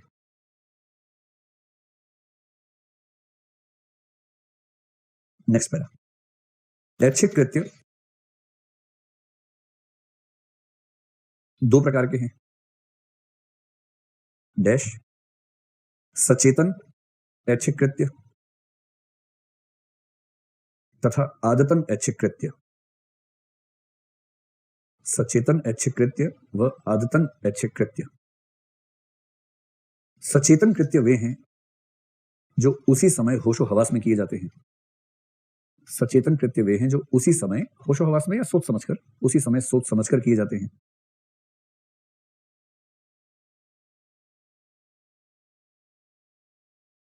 जबकि आदतन कृत्य वे हैं जो व्यक्ति बिना तात्कालिक सोच विचार के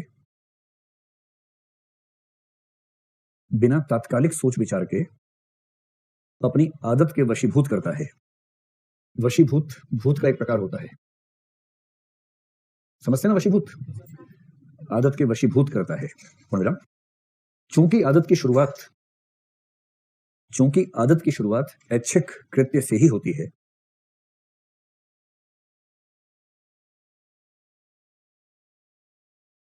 कॉमा, इसलिए नीति शास्त्र में आदतन कृत्यों को भी ऐच्छिक कृत्य ही मानते हैं। आदतन कृत्यों को भी ऐच्छिक कृत्य ही मानते हैं। Next para. ऐच्छिक कृत्य नैतिक भी हो सकते हैं, अनैतिक भी और निर्नैतिक भी। ऐच्छिक कृत्य नैतिक भी हो सकते हैं, अनैतिक भी और निर्नैतिक भी। यदि वे समाज को लाभ पहुंचाएं तो वे नैतिक होते हैं। इसके बाद सेमीकोलन लगाइए। सेमीकोलन का मतलब कोमे के ऊपर बिंदी, ऐसे। यदि समाज को नुकसान पहुंचाएं तो अनैतिक होते हैं। यदि समाज को नुकसान पहुंचाएं तो अनैतिक होते हैं। और यदि उन कृत्यों से समाज को न फायदा हो और न ही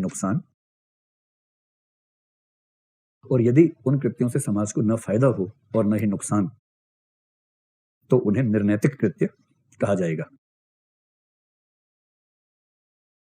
एक रेफरेंस देता हूं, देखिए, जेएस मिल की भाषा में कहें, जेएस मिल का नाम तो सुना होगा आपने, है ना? जेएस मिल की भाषा में कहें तो स्व विषयक कार्य, सेल्फ रिगार्डिंग एक्शंस कहता है वो। जेएस मिल की भाषा में कहें, लिखना है, ये खाली सुनना नहीं है, आप तो खाली सुन रहे हो, लिखो। जेएस मिल की भाषा में कहें तो स्व विषयक कार्य, ब्रैकेट में लिखिए, सेल्फ रिगार्डिंग एक्शंस निर्नैतिक होते हैं। इसका मतलब जिसका असर सिर्फ मुझ पे पड़ता है। किसी और पे असर नहीं पड़ता उसका। हाँ, जेएस मिल की भाषा में कहें तो स्व विषयक कार्य, सेल्फ रिगार्डिंग एक्शंस निर्नैतिक होते हैं क्योंकि उनका असर सिर्फ व्यक्ति पर ही पड़ता है, क्योंकि उनका असर सिर्फ कर्ता पर ही पड़ता है। कर्ता कर दीजिए, कर्ता मतलब जिसने काम किया है, क्योंकि उनका असर सिर्फ कर्ता पर ही पड़ता है, सेमीकोलन। जबकि अन्य विषयक कार्य ब्रैकेट में अदर्स रिगार्डिंग एक्ट्स, ये एक्शंस, जबकि अन्य विषयक कार्य अदर्स रिगार्डिंग एक्शंस नैतिक या अनैतिक होते हैं, नैतिक या अनैतिक होते हैं क्योंकि उनका प्रभाव समाज पर पड़ता है।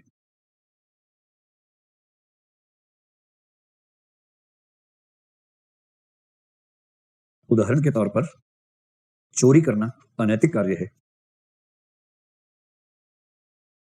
केवल एक चोरी नैतिक मानी गई है, दिल की चोरी, आपकी उम्र में, ठीक है।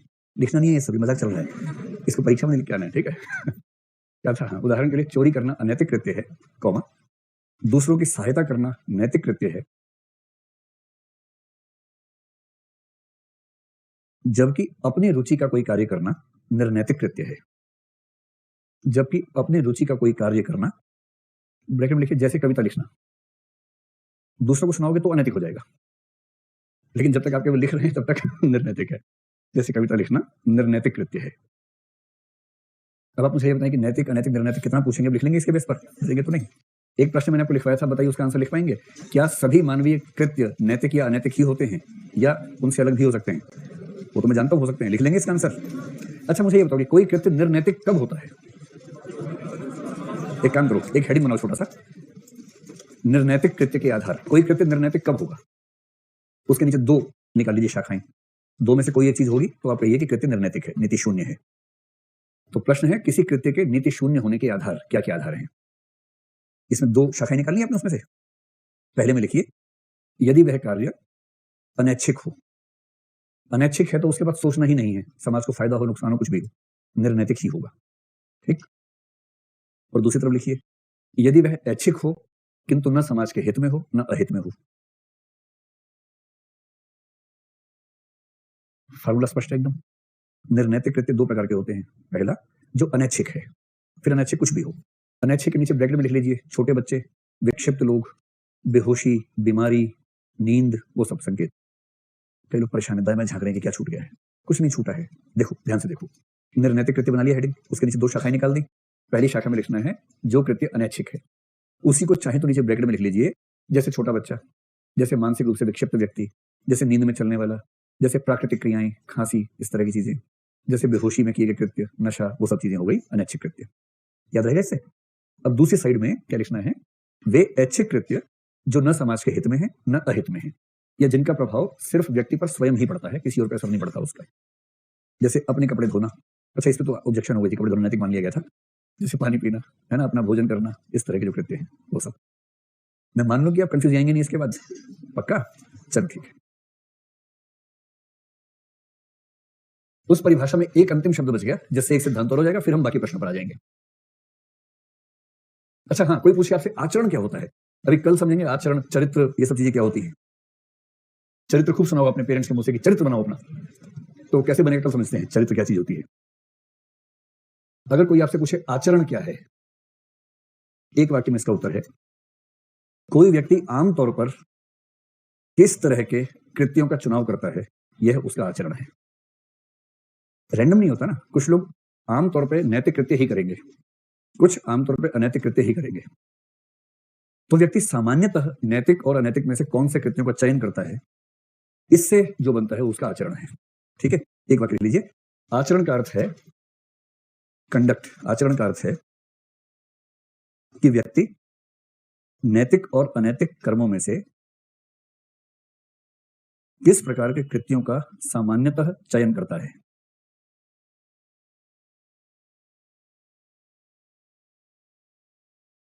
आचरण का अर्थ है कि कोई व्यक्ति नैतिक या अनैतिक कृत्यों में से सामान्यतः किस प्रकार के कृत्यों का चयन करता है, ठीक।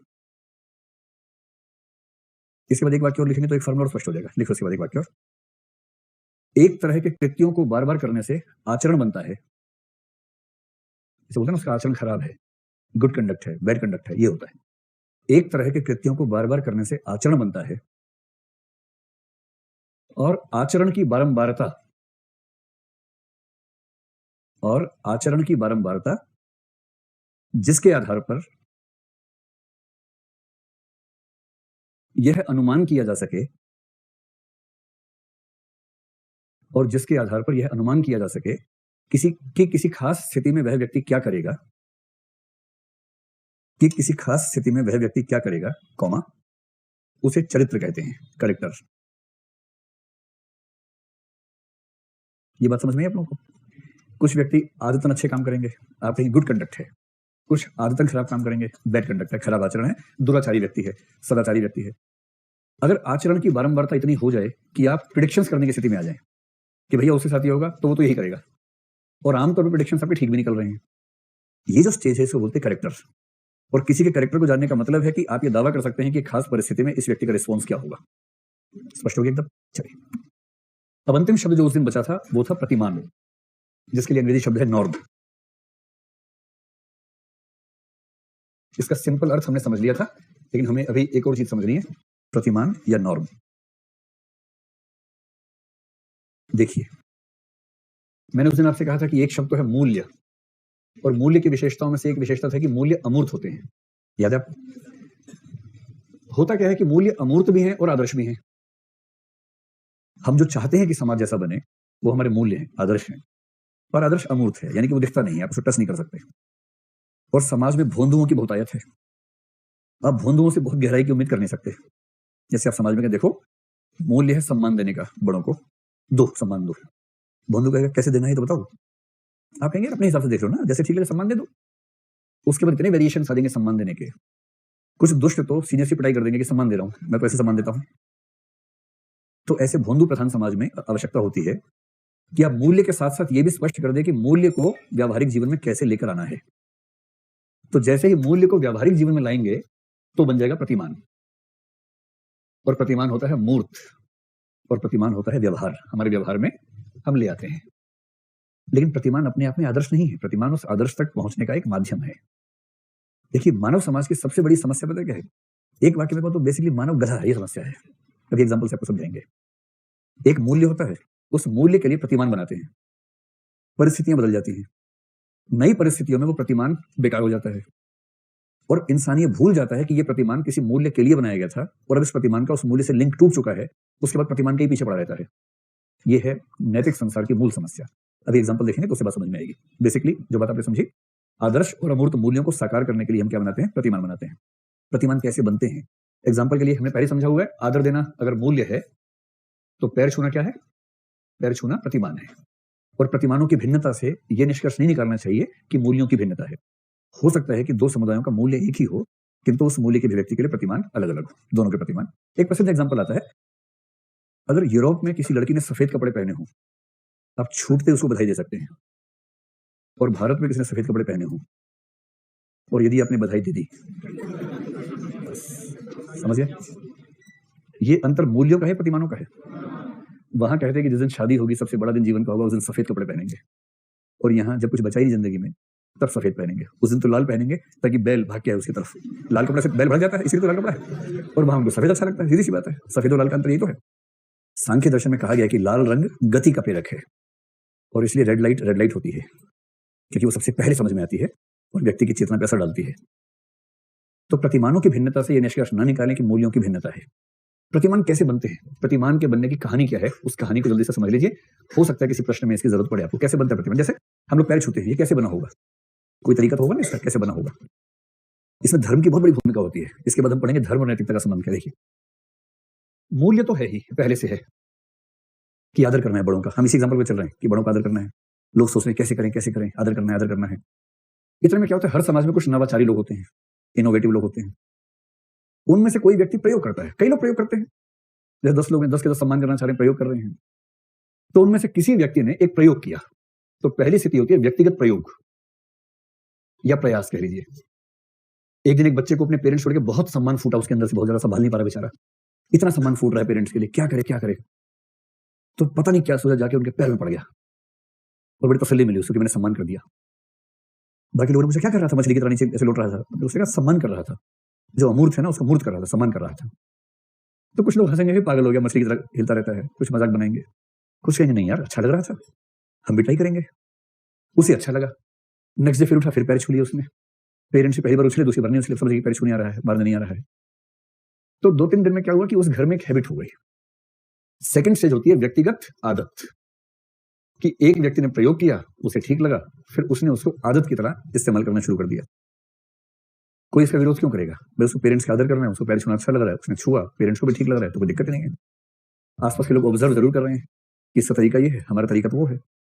फिर क्या होता है कि 10-20 तरीके चल रहे हैं, तो उनमें से एक तरीके को लेकर थोड़ी सहमति बनने लगती है। सबको लगता है कि नहीं यार ये ज्यादा ठीक लग रहा है, नहीं वो वाला ठीक है। जैसे कुछ लोग थूक रहे हैं एक दूसरे को सम्मान करने के लिए, एक पैर छू रहा है, दूसरा सिर पे हाथ रख रहा है ऐसे करके, एक गुदगुदी कर रहा है कि सम्मान करने का तरीका है कि गुदगुदी करेंगे तुम्हें हम। इन सब तरीकों में सबसे सेफ मान लीजिए, सबको लगा कि नहीं पैर छूना सबसे सेफ है, बस पैर के नीचे ऐसे नहीं करना गुदगुदी, लेकिन हाँ ऊपर से पैर छूना है, तो उसको हम सबसे सेफ मान लेते हैं। और इससे क्या हुआ, एक सहमति सी बननी शुरू हो गई। और जैसी सहमति बनी, अब ये आदत उस व्यक्ति विशेष की न होकर के अब समूह की आदत बन गई, कलेक्टिव हैबिट। ये तीसरी स्टेज है, ये दूसरी स्टेज है। कुछ लोग बोलते हैं कि व्यक्तिगत आदत पहली स्टेज है, हम व्यक्तिगत प्रयोग से शुरू कर रहे हैं तो सबने सेकंड मान लिया। तो सामूहिक आदत का मतलब है कि अब 10-20-25 परिवार हैं, उन सबने कहा कि हाँ ठीक लग रहा है, जब भी सम्मान करेंगे पैर छू लेंगे। अब क्या होगा, कुछ लोग पैर नहीं छू रहे, कोई उनसे कुछ कह नहीं रहा, जिनको शौक है वो छू रहे हैं, जिनको शौक नहीं है वो नहीं छू रहे हैं, कोई दिक्कत नहीं है। धीरे धीरे क्या होता है, चौथी स्टेज में थोड़ा सामाजिक दबाव बनने लगता है। जैसे 3 बच्चों ने पैर छुआ, चौथे ने नहीं छुआ, सब उसे घूर के देखते हैं, कुछ बोलते नहीं उसको, घूर के देखते हैं, एक आध इशारा करता है ऐसे करके दबाव बनाते हैं उसके ऊपर। कई लोग बड़े अच्छे हैं, वो करंट सिस्टम का इस्तेमाल कर लेते हैं। जैसे 3 बच्चे हैं, एक ने एक हाथ पकड़ा, इसने इसका हाथ पकड़ा, उसने पैर छू लिया, तो क्योंकि सुचालक है मानवीय शरीर, तो वो मान लेते हैं कि उससे करंट का फ्लो होकर हमें आशीर्वाद पहुंच गया है। तो सामूहिक आदत के बाद क्या होता है कि अपेक्षा बनने लगती है, सामाजिक अपेक्षा बनने लगती है। जब सामाजिक अपेक्षा बनने लगे तो उसको बोलते हैं प्रतिमान या नॉर्म। तो नॉर्म में खास बात क्या है, सामाजिक अपेक्षा। अब समाज उम्मीद करने लगता है, डांटता नहीं है, पीटता नहीं है, आप नहीं करेंगे तो धमकाएगा नहीं आप, लेकिन चाहेगा, थोड़ा हल्का सा टेढ़ी नजर से देख लेगा, कर दो, छू दो, क्या हो गया, ऐसा क्या है, ये भाव आने लगता है। इसके बाद थोड़ी इसमें कठोरता और बढ़ने लगती है प्रतिमान में। जब प्रतिमान थोड़ा सा कठोर होने लगे, उसकी सहमति स्वीकृति और बढ़ने लगे, तो इसको बोलते हैं प्रथा या परंपरा। तो प्रथा या परंपरा में क्या है, 2 चीजें ज्यादा है, स्वीकृति ज्यादा बढ़ जाती है और अपेक्षा भी अब थोड़ी ज्यादा मजबूत हो जाती है। आप किसी प्रथा को स्वीकार नहीं करेंगे तो लोग बुरा मान जाते हैं। नॉर्म तक तो ठीक है, प्रथा अगर बन गई है, परंपरा है, तो लोग बुरा मान जाएंगे। आपने अपने घर में देखा होगा ना, कोई परंपरा अगर चल रही है, आप उसका विरोध करें, ना माने, तो फिर बुरा मानने की स्थिति बनती है। जब प्रथा या परंपरा थोड़ी और आगे बढ़ती है, इसको कस्टम कहते हैं अंग्रेजी में, नॉर्म, नॉर्म के बाद कस्टम या ट्रेडिशन। इसके बाद जो स्थिति है उसको बोलते हैं अंग्रेजी में मूर, MORE, मूर। अंग्रेजी का कोई दीनी मान नहीं है, MORE मोर भी होता है ही है मोर, पर ये मूर होता है। क्यों होता है हमें नहीं पता, होता है तो होता है, सीधी सी बात है। मूर को हिंदी में क्या कहेंगे, तो कुछ लोग बोलते हैं लोक रूढ़ी। और ये मूर वही है जो लैटिन शब्द मूर्स था ना, जैसे मोरल्स बना था, ये वही शब्द है मूर। मूर का मतलब होता है कि अब इसमें कठोरता इतनी है कि यदि आप उसका पालन नहीं करेंगे तो पिट पिटा जाएंगे, एक आध कोई धर देगा अगर पालन नहीं किया तो सामाजिक दबाव का ठीक ठाक मात्रा में बढ़ जाना, ये स्थिति अगर आ जाए तो ये है मूर, लोक रूढ़ी की स्थिति है। और कुछ लोक रूढ़ियां आगे चलकर बन जाती हैं संस्थाएं, इंस्टीट्यूशंस।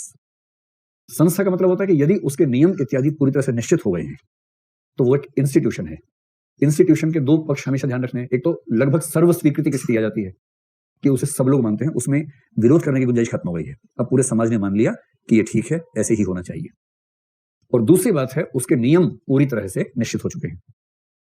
जैसे विवाह क्या है, एक संस्था है। आपने कभी सुना विवाह एक संस्था है? पहली बार समझ रहे थे संस्था कैसे हो सकती है विवाह? संस्था तो स्कूल होता है, कॉलेज होता है, हॉस्पिटल होता है, विवाह कैसे संस्था है? संस्था का मतलब ये हुआ इंस्टीट्यूशनलाइजेशन, चीजों का निश्चित सिस्टम में आ जाना, उनके नियम सारे जो पक्ष हैं एकदम निश्चित हो, निर्धारित हो। जैसी वो चीज उस लेवल पे आएगी तो हम कहेंगे कि अब ये मामला इंस्टीट्यूशनलाइज हो गया या संस्थाकृत हो गया। संस्थाएं आमतौर पर बन जाती हैं उस समाज में कानून, हमेशा नहीं। किसी भी समाज में जो लोक विधि होती है ना, जिसको बोलते हैं पीपल्स लॉ बोल लीजिए, फोक लॉज बोलते हैं, किसी भी समाज के अधिकांश कानून क्या होते हैं, संस्थाओं को भी कोडिफाई करके कानून बना देते हैं। जैसे मुस्लिम पर्सनल लॉ क्या है, मुस्लिम पर्सनल लॉ संस्थाओं का विधिक रूप है। हिंदू मैरिज एक्ट क्या है, उसमें 1-2 पक्षों को छोड़ दें तो हिंदुओं ने विवाह की संस्था जो बनाई थी उसी को विधान में स्वीकार कर लिया गया है। आपको पता ना कि हिंदू में शादी कैसे होती है? हुई है, देखी तो होगी किसी की। तो ध्यान रखना है। कुछ बच्चे कह रहे करवा दीजिए सर, करवा दीजिए।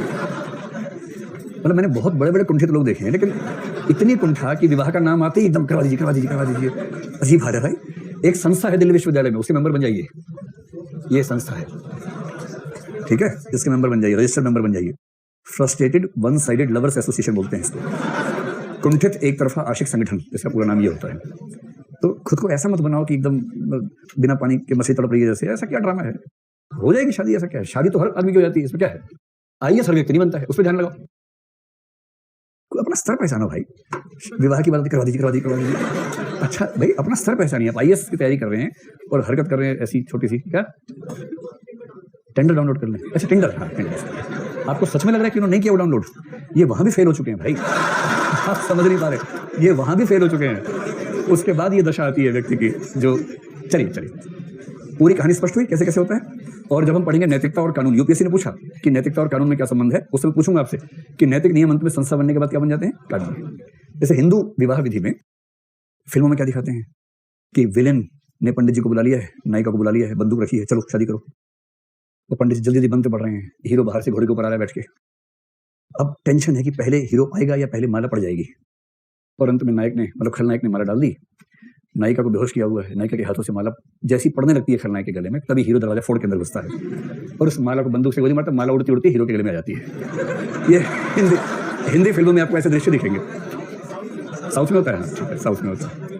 मजे की बात है कि माला पड़ भी जाए तब भी कुछ नहीं होने वाला, क्योंकि हिंदू विधि में व्यवस्था है। माला वाला तो कोई चीज ही नहीं है हिंदू विधि में। कितनी माला पहनते रहे, कोई दिक्कत नहीं है। कोई आपसे कहना कि माला पहनाना चाहती हूँ, पहना ले, 4 पहना ले माला, जूते की पहना ले, उससे कुछ नहीं होने वाला। उस माला से किसी की शादी आज तक नहीं हुई है, ध्यान रखना है ना।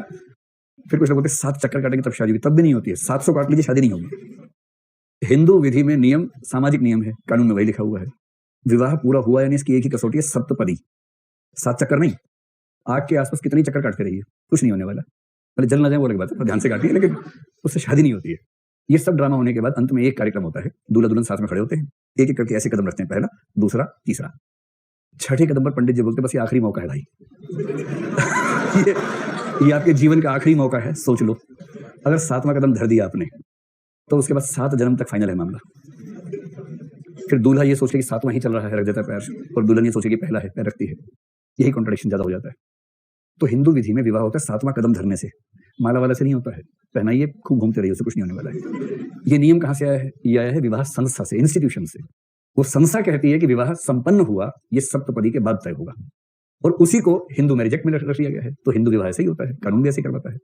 ये सिस्टम है कि कैसे नैतिकता कानून का हिस्सा बन जाती है। ठीक है, ऐसे मुस्लिम विवाह कैसे होता है? कबूल है, कबूल है, कबूल है, कबूल है। काजी जी बैठे हैं और काजी जी ने विवाहनामा बनाया, उस पर लिखा दिया, सब कुछ तो हो गया। मेहर की राशि लिखी हुई है, सब लिखा है तो हो गया।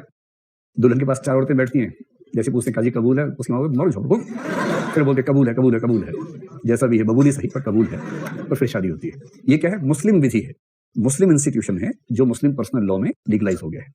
कहानी साफ एकदम। चलो बहुत बढ़िया। अब हम शुरू करेंगे नेक्स्ट, मतलब पहले टॉपिक का नेक्स्ट पार्ट। ये 3 शब्द हो गए। प्रतिमान पर अलग से प्रश्न नहीं आएगा। रेयर संभावना ये हो सकती है कि किसी समाज में नैतिक व्यवस्थाएं कैसे बनती हैं, तो ये क्रम समझा देंगे पूरा का पूरा, या ये भी लिखवाना पड़ेगा? ये तो बहुत बेसिक सी बात है ना, जीएस टाइप का मामला। हाँ बोलो भाई बोलो। हे भगवान, कहाँ नॉर्म, कहाँ पॉलिसी, कहाँ पहुंच गया तुम? कहां से कहां की यात्रा कर लेते हो? इतनी दूर की यात्रा ठीक नहीं। एक जोक सुनो। एक आदमी ने दूसरे से कहा, यार मुझे लगता है तुम मेरे भाई हो। उसने कहा मुझे तो नहीं लगता, साबित करो। बोला तुम्हारे बाएं पैर की सबसे छोटी उंगली के नीचे तिल का निशान है या नहीं है? उसने देखा पहली बार ध्यान से, बोला नहीं है। वो बोला मुझे भी नहीं है। इससे साबित हुआ कि दोनों भाई हैं। ऐसा ही लिंक आपने बैठाया। पॉलिसी कहाँ, पॉलिसी कहाँ नॉर्म? नॉर्म एथिक्स की बात है, पॉलिसी सरकार का मामला हुआ, पब्लिक पॉलिसी हुई। आप ठीक कह रहे हैं, फाइनल। ये मेरा आखिरी तर्क होता है कि आप ठीक कह रहे हैं, बात खत्म करो इसी तरह से। चलिए, अब जो अगला सवाल है वो ये है कि किसी समाज के नैतिक नियम किन वजहों से बनते हैं? तो हेडिंग बनाइए, सामाजिक नैतिकता के निर्धारण के आधार। आपके पाठ्यक्रम को डिकोड करें तो 2 प्रश्न बनेंगे। एक तो ये कि किसी व्यक्ति की नैतिकता कैसे तय होती है, दूसरा समाज की नैतिकता कैसे तय होती है। तो पहले समाज फिर व्यक्ति पर आएंगे। सामाजिक नैतिकता का निर्धारण कैसे होता है? सरल भाषा में कहें तो किसी समाज के नैतिक मूल्य या प्रतिमान कैसे बनते हैं? आप पहले समझ चुके हैं कि यह मामला इतना ऑब्जेक्टिव तो है नहीं कि हर समाज में जैसे नियम होंगे। देश काल परिस्थिति के हिसाब से नियम बदलते हैं। तो किसी देश काल परिस्थिति में नियम कैसे बनेंगे, उसके क्या आधार हो सकते हैं, क्या पैरामीटर्स हो सकते हैं, समझना ये है। भारत का एक एग्जाम्पल किसी ने मुझे एक बार दिया बहुत पहले, एक आरएसएस के प्रचारक थे, वो भारत की विभिन्नता के बारे में बता रहे थे, अच्छा एग्जाम्पल दिया। उन्होंने कहा कि देखिए, अगर आप देहरादून जाएंगे तो देहरादून के पास एक जनजाति है जिसका नाम है खस जनजाति। अगर आप देहरादून गए हो, कभी ये सुना हो तो जौनसारी बाबर परगना है शायद, ये नाम है उसका। तो वहां एक जनजाति है खस जनजाति, जो आज भी इस प्रथा को मानती है।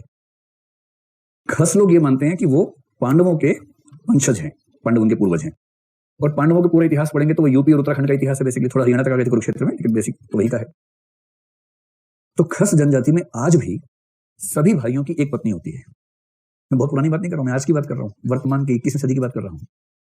और ये बहुत दूर नहीं है, केवल 250 किलोमीटर दूर है, यहां से जाके देख सकते हैं। पूरा परिवार, 4 भाई, 5 भाई, 3 भाई, 2 भाई, जितने भाई हैं, पत्नी एक ही आती है। हाँ, कुछ परिवार आजकल इस परंपरा को खारिज करते हैं, लेकिन अभी भी ठीक ठाक उसकी मान्यता है। अब इसको आप अच्छा कहें, बुरा कहें, मैंने पहले का एथनोसेंट्रिक होने की जरूरत नहीं है, जीनोसेंट्रिक होने की भी जरूरत नहीं है। कल्चरल रिलेटिविज्म का ध्यान रखिए और हमेशा टटोलिए कि ऐसा क्यों होता है। कुछ वजह भी तो हो सकती है उसके पीछे, जब वो समझेंगे तो बात समझ में आएगी। और वहीं अगर आप मध्य प्रदेश और छत्तीसगढ़ के इलाके में चले जाएंगे तो वहां आपको अक्सर दिखेगा कि एक पुरुष की एक से अधिक पत्नी है। मैं ट्राइबल बेल्ट की बात कर रहा हूँ, जनजातियों की बात कर रहा हूँ। एक पुरुष की एक से अधिक पत्नियां, और देहरादून के उस इलाके में कई पुरुषों की एक पत्नी है।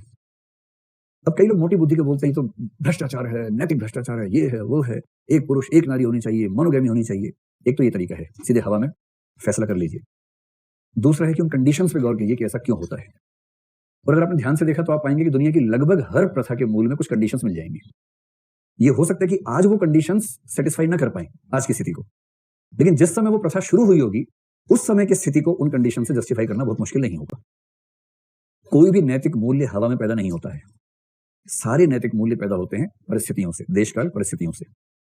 कौन से देशकाल परिस्थितियों की भूमिका ज्यादा होती है, सवाल ये है। आज इस क्लास से पहले मेरे एक दोस्त से बात चल रही थी, वो मांसाहारी है बहुत पक्के वाला, मैं शाकाहारी हूँ।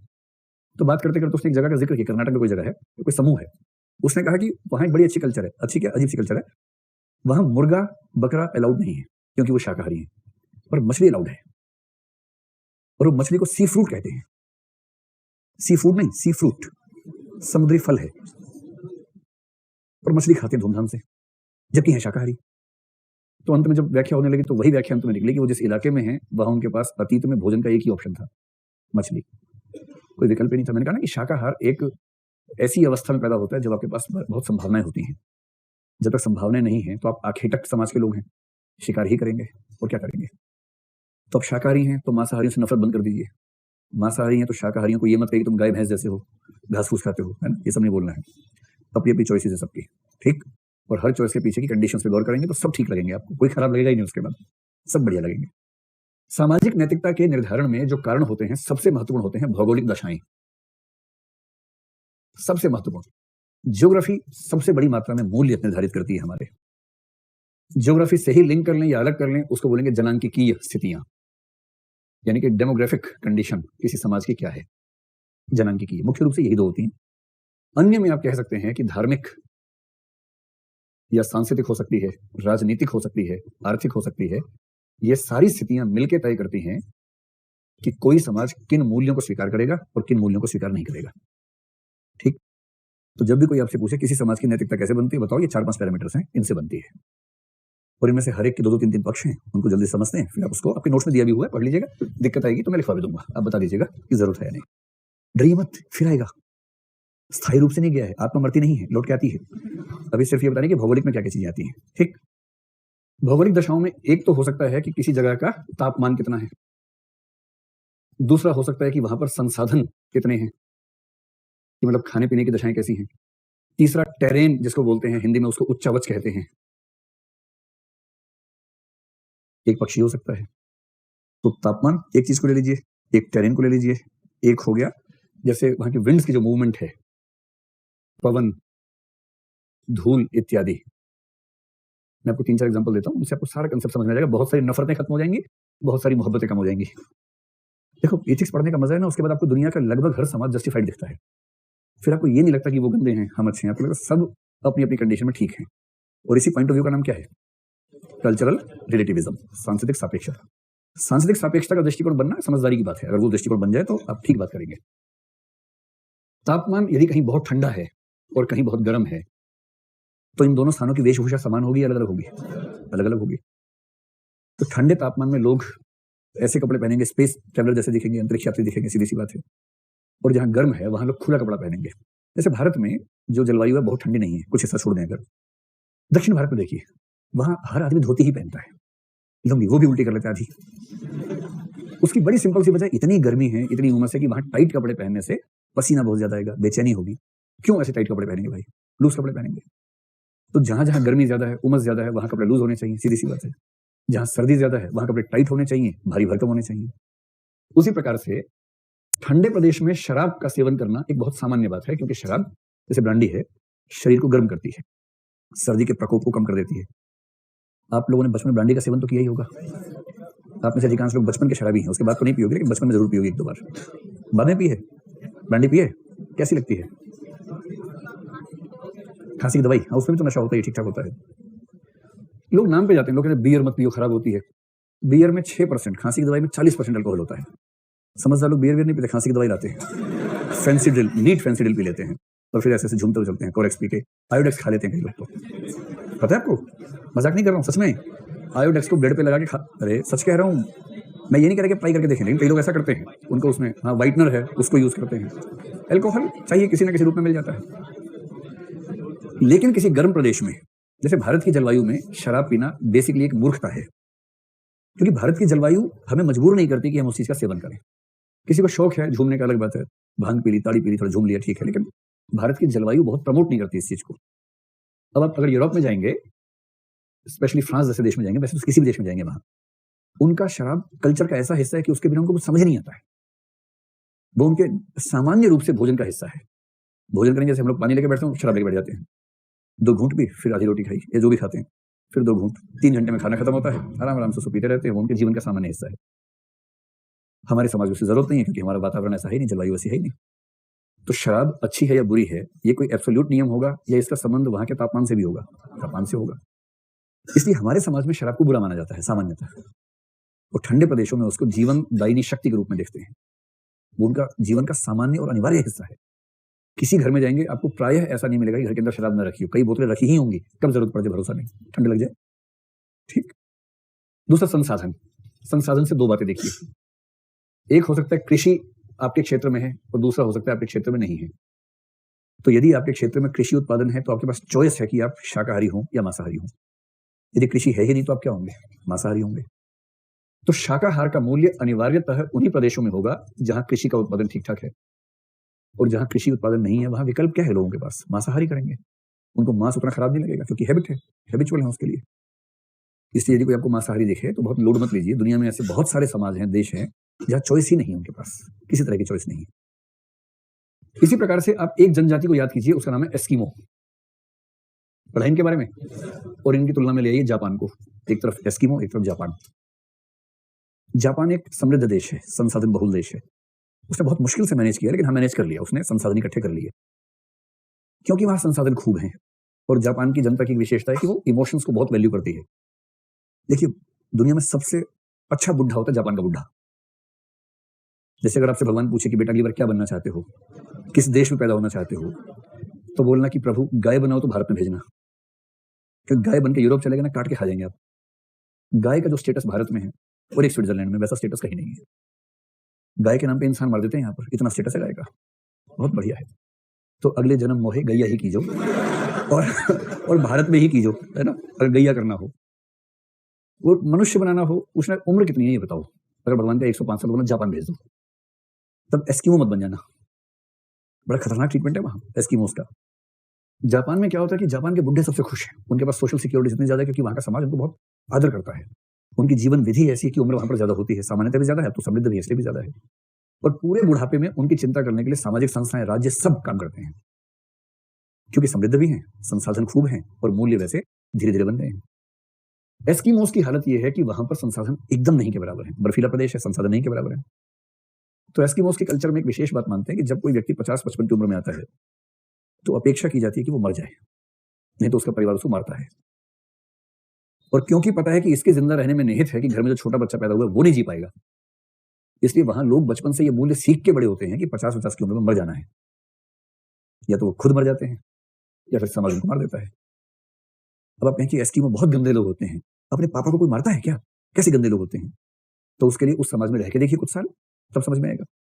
और जब संसाधन होंगे ही नहीं, कैसे मैनेज करेंगे? चलो सब छोड़ो, एक सवाल का जवाब दो, दोगे? क्या बोले? यस सर बोले, हाँ ठीक है। आप एक नाव में जा रहे हैं, बहुत गहरी नदी है, बांध है, बल्कि बांध 90 फीट गहरा है, ठीक। उस नाव में आप हैं, आपका पति या पत्नी जो है वो है, बधाई हो आपको, मान लीजिए, ठीक है। एक चिंटू पिंटू भी साथ में है, छोटा सा 1 साल का है। आपके पापा हैं, मम्मी हैं, दादाजी हैं, ठीक। सुन तो लो पहले। नाव बांध के बीचों बीच थी कि अचानक नाव ऐसे ऐसे होने लगी। एक व्यक्ति नाव चला रहा है और नाव चलानी केवल उसको आती है, और वो ना हो तो केवल आप थोड़ा बहुत मैनेज कर सकते हैं, पूरा तो नहीं लेकिन थोड़ा बहुत मैनेज कर सकते हैं। आप 2 के अलावा कोई मैनेज नहीं कर सकता, लेकिन आप भी कर पाएंगे नहीं, डाउट की बात है। उस व्यक्ति ने कहा देखिए खतरा है, 2 ही विकल्प हैं, या तो हम सारे डूब जाएं, उस केस में मैं तो बची जाऊंगा, मुझे तैरना आता है ठीक से, मैं अभ्यस्त हूं। अगर आपको तैरना आता है तो भी आप नहीं बच पाएंगे, ये इतना आसान नहीं है, नॉर्मल तैराक नहीं बच पाते हैं। एक और विकल्प है कि एक अगर आप में से कूद जाए तो बाकी बच जाएंगे, ठीक है। तो अब आपको ये बताना है कि उस स्थिति में फैसला आपको करना है। सबने आपको कहा कि बेटा जो तुम कहोगे वो फाइनल है, अब आपको फैसला करना है। मैं 5-6 नाम बोलूंगा, आप बताएं किसको आप निवेदन करेंगे कूदने के लिए, या धक्का देंगे, जो भी करेंगे। नंबर 1 छोटा बच्चा 1 साल वाला, जोर से बोलो हाँ या ना। नहीं, ठीक है। और आपका जो स्पाउस है, पति या पत्नी है, वो डिपेंड करेगा कंडीशंस पे। चलिए अभी मान लेते हैं कि नया नया प्रेम विवाह भी आपका हुआ है, सब ठीक चल रहा है अभी, ठीक है। आप खुद तो नहीं कूदेंगे, सीधी सी बात है, क्योंकि आप बचा सकते हैं सबको। आपके पापा हैं, मम्मी हैं और दादा हैं, कौन जाएगा बताइए? दादाजी से कितनी खुश होकर बोल रही है, दादाजी को फेंक दूंगी। नफरत है क्या दादाजी से आपको?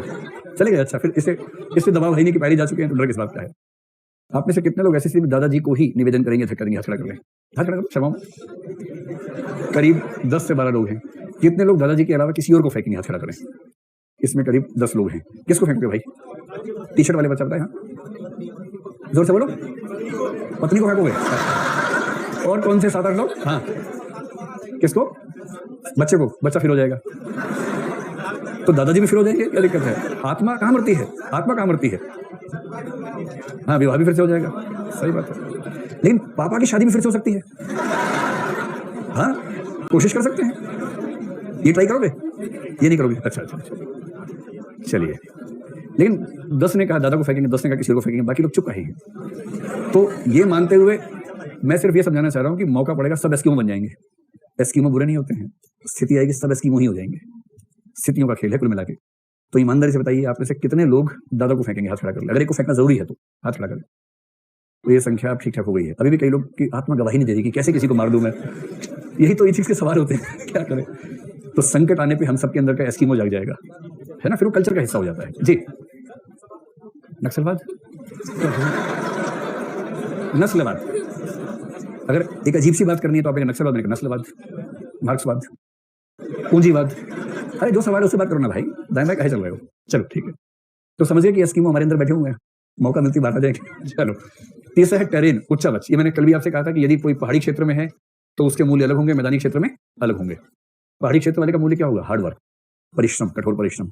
मैदान वाला लाटसा होगा थोड़ा सा, उसको उतना कठिन जीवन नहीं है ना। अभी सबसे रोचक चीज ये है, पवन, धूल इत्यादि बहुत समानता है। अब अरब देशों में और राजस्थान के कल्चर में एक समानता देखेंगे। कहने वाले कहते हैं कि जब मुसलमान आए तो राजस्थान की राजपूत औरतों ने घूंघट शुरू कर दिया, पर्दा शुरू कर दिया, ताकि उनकी मतलब अस्मिता की रक्षा हो सके। ये फैक्टर होगा, हो सकता है फैक्टर हो, ऐसा नहीं कि फैक्टर नहीं होगा, पर इनके पीछे भौगोलिक वजहों की ठीक ठाक भूमिका होती है। दोनों गर्म प्रदेश हैं, धूल वाले प्रदेश हैं, रेगिस्तानी प्रदेश हैं। रेगिस्तानी प्रदेश में जब धूल भरी आंधियां चलती है ना, मुंह झुलस जाता है, और जब मुंह झुलस जाता है तो उसके लिए मैकेनिज्म निकालने पड़ते हैं। इसलिए अरब देशों ने मैकेनिज्म क्या निकाला? बुर्का निकाल लिया। वहां की औरतें बुर्का धारण करती हैं, पूरा ही कवर कर लिया, केवल आंख के लिए 2 ढक्कन छोड़ देते हैं, दिखता रहे बाहर कम से कम, ठीक। और वहां की औरत धूल भरी आंधी के समय बुर्का पहन के चले, इसमें क्या बुरा है? ठीक है, अगर ये सीधे सीधे अपनी रक्षा करने का उपाय है तो क्या हुआ? वहां के पुरुषों को देखिए, उनका भी जो कपड़ा होता है पूरा एक कपड़ा होता है, लिफाफे जैसा पूरा पूरा, और पीछे साफा होता है, जैसे धूल चली खट छाली कर लेते हैं उसको हेलमेट की तरह से। धूल है तो चल रहे हैं, धूल कुछ बिगाड़ नहीं पा रही, जब धूल चलेगी ऐसे कर लिया उसके बाद। बस ये कि महिलाओं के मामले में ऐसे वाला ऑप्शन नहीं होता है, कवर तो वो भी है और पुरुष भी कवर्ड है। ये बुरा है कि सामान्य बात है? सामान्य बात है।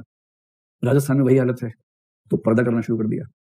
और ये ध्यान रखिए कि पुरुष और महिला के मैकेनिज्म में, मतलब ये जो विवाह है विवाह व्यवस्था प्राकृतिक रूप से महिलाओं के खिलाफ है, ये पुरुषों के पक्ष में है। इस पर हम कभी विस्तार में समझेंगे, जब जेंडर एथिक्स में आएंगे, फेमिनिस्ट एथिक्स में आएंगे, तब समझेंगे। क्योंकि पुरुष के लिए स्त्री के साथ संबंध, उसमें उत्तेजना की एक खास भूमिका है। स्त्री के मामले में उस उत्तेजना की आवश्यकता वैसी नहीं होती है। फिजिकल जो नेचर दोनों के अंतर, उसकी बात मैं कर रहा हूं। और महिलाएं आमतौर पर दुनिया भर की कल्चर्स में अपने पति पर आर्थिक रूप से निर्भर हैं।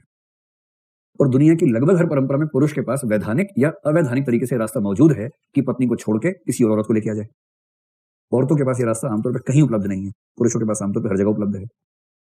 इन सारी कंडीशंस में स्त्री की मजबूरी है कि वो सुंदर दिखती रहे। उसकी सुंदरता उसके स्थायित्व, उसके वैवाहिक जीवन, उसके जीवन की सुरक्षाओं की गारंटी है। क्योंकि पुरुष को अंततः उसकी सुंदरता में रुचि है, और सुंदरता जरा सा ग्राफ कम हुआ, पुरुष की रुचि कम हुई, उसका वैवाहिक जीवन और सारा स्थायित्व, सारी सुरक्षा खतरे में पड़ी। दुनिया भर की औरतों को मेकअप में क्यों रुचि है, उसका रीजन यहां जाके ढूंढिए, तब समझ में आएगा। ये नेचुरल रुचि नहीं है, ये जीवन की सुरक्षाओं को साधने का संकट है। और जिस दिन औरतें नौकरी करने लग जाएंगी और पुरुष उन पर डिपेंडेंट होंगे, फिर पुरुष क्रीम के पीछे भागेंगे। देखिएगा, ये सारा खेल सुरक्षा असुरक्षा का मामला है, इसके अलावा कुछ नहीं है। इसलिए राजस्थान और अरब में औरतों पर पर्दे और बुर्के का नियंत्रण ज्यादा हुआ, क्योंकि उनके लिए ज्यादा महत्वपूर्ण है अपने सौंदर्य का ध्यान रखना, जो कि पुरुष के लिए उतना महत्वपूर्ण नहीं है। उसके लिए भी है। राजस्थान में भी आप देखेंगे पुरुषों के पास जो गमछा वगैरह इस्तेमाल करते हैं, वो इसलिए हमेशा लेके चलते हैं कि जब भी दिक्कत है उसका इस्तेमाल कर लें, वरना वो एक्स्ट्रा कपड़ा कोई क्यों लेके चलना चाहेगा? कोई भी एक्स्ट्रा चीज कोई क्यों धारण करेगा, अनावश्यक चीज? वो इसलिए होता है कि कब धूल भरी आंधी आ जाए, नहीं पता है। तो एक मैकेनिज्म हमारे हाथ में होना चाहिए। यहां तक कोई समस्या नहीं। बुर्का बुरा नहीं है, बुर्का शानदार इजाद, मतलब शानदार आविष्कार है अरब सभ्यता का। ऐसे पर्दा राजस्थान का शानदार आविष्कार है। दिक्कत उस गधेपन में होती है जब उन परिस्थितियों से मुक्त होने के बाद भी हम उसका इस्तेमाल करते हैं। अब संकट क्या है? भोंदूपन संकट है बेसिकली। बुर्का बनाया, लोगों से का बुर्का पहनो, कोई भूल गया बुर्का पहनना, किसी को मन नहीं कर रहा, धूल आ रही है, किसी की आंख खत्म हो गई, कुछ हो गया, तो कुछ दाढ़ी वालों ने कहा कि देखो, ईमान का मामला है, बुर्का पहनो। अल्लाह ने कहा है बुर्का पहनो। जो बुर्का नहीं पहनता वो ईमान से दूर है, दीन से दूर है, वो काफिर है। और लोग घबरा गए, अच्छा भगवान ने कहा लो पहनो बुर्का, पहन लो पहन लो। सबने पहन लिया बुर्का, क्योंकि धर्म के बिना नैतिक नियमों में ताकत नहीं आती है, धर्म से आ जाती है। आप किसी नैतिक नियम को धार्मिक नियम बनाइए, खटाक से लोग मानने लग जाते हैं, हार सब मानने लग गए। फिर उनमें से कुछ लोग यात्रा करते करते, घूमते घूमते बस गए पेरिस में जाके। वहां धूल की आंधी नहीं चलती है, पर बुर्का चल रहा है। लोग कह रहे हैं भाई अब उतार लो, नहीं अल्लाह ने कहा है ना, ये तो पहनना जरूरी है। अब भोंदुओं को समझा नहीं पा रहे कि उस टाइम भोंदू बनाया था तुम्हें, एक मूल्य था, उसके लिए नियम बनाया था। परिस्थितियां बदल गई, यहां उस नियम की जरूरत नहीं है। पर नियम इतने महत्वपूर्ण हो जाते हैं कि नियम का तार्किक आधार पीछे छूट जाता है, और नियम के पीछे लोग विधों की तरह पड़ जाते हैं। संसार के नैतिक संकटों का मूल कारण यह है, ये न समझ पाना कि नियम के पीछे का आधार क्या था।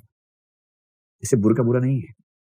अगर आप गर्मी में देखेंगे, दिल्ली में, कहीं और की बात नहीं कर रहा हूं, दिल्ली में जब गर्मी होती है जून के आसपास, दिल्ली की लड़कियों को देखिए जो बाइक चलाती हैं, पता नहीं क्या यहां से यहां तक का पहन लेती हैं, आजकल कुछ पहना होता है, और मुंह पे एकदम डाकू, मतलब जैसे दस्यु महिलाएं नहीं होती हैं, उस तरह कुछ कुछ पहन के एकदम केवल आंख के 2 बटन दिखते रहते हैं, पूरा ढका रहता है, और फिर बाइक चलाते हैं। तो देख के लगता है कि बुर्का भी खास बुरा तो नहीं है। लगभग वही तो मामला यहाँ भी है ही, क्योंकि गर्मी है, लू है, धूल है, क्या करे बेचारी। इसलिए जब भी किसी नियम को समझना हो, देखिए कि वहां की भौगोलिक दशाएं क्या हैं। लिख पाएंगे 100 शब्द कि भौगोलिक दशाएं किसी समाज के नैतिक नियम कैसे बनाती हैं, एग्जाम्पल देके समझा दीजिए। इसके बाद आइए जनांकिकी पर, डेमोग्राफी पर।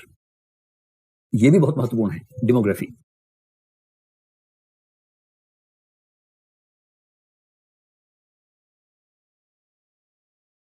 जनांकिकी की दशाओं में एक तो ले लीजिए पॉपुलेशन, पॉपुलेशन और रिसोर्सेज के अनुपात की बात न कर। दूसरा आप ले सकते हैं सेक्स रेशो, ऐसी 1000 फैक्टर्स हो सकते हैं, 3-4 अगर लेने हो हमें। तीसरा पॉपुलेशन में डाइवर्सिटी कितनी है, इन 3 फैक्टर से बात समझ लीजिए। डेमोग्राफी समझते हैं ना, जनांकिकी, वहां की जनता, जनसंख्या का अध्ययन जनांकिकी है। जनसंख्या के सारे पैरामीटर्स उसमें स्टडी करते हैं। पॉपुलेशन कितनी है, देखिए, एक हो सकता है कि पॉपुलेशन कम है, एक है पॉपुलेशन अधिक है।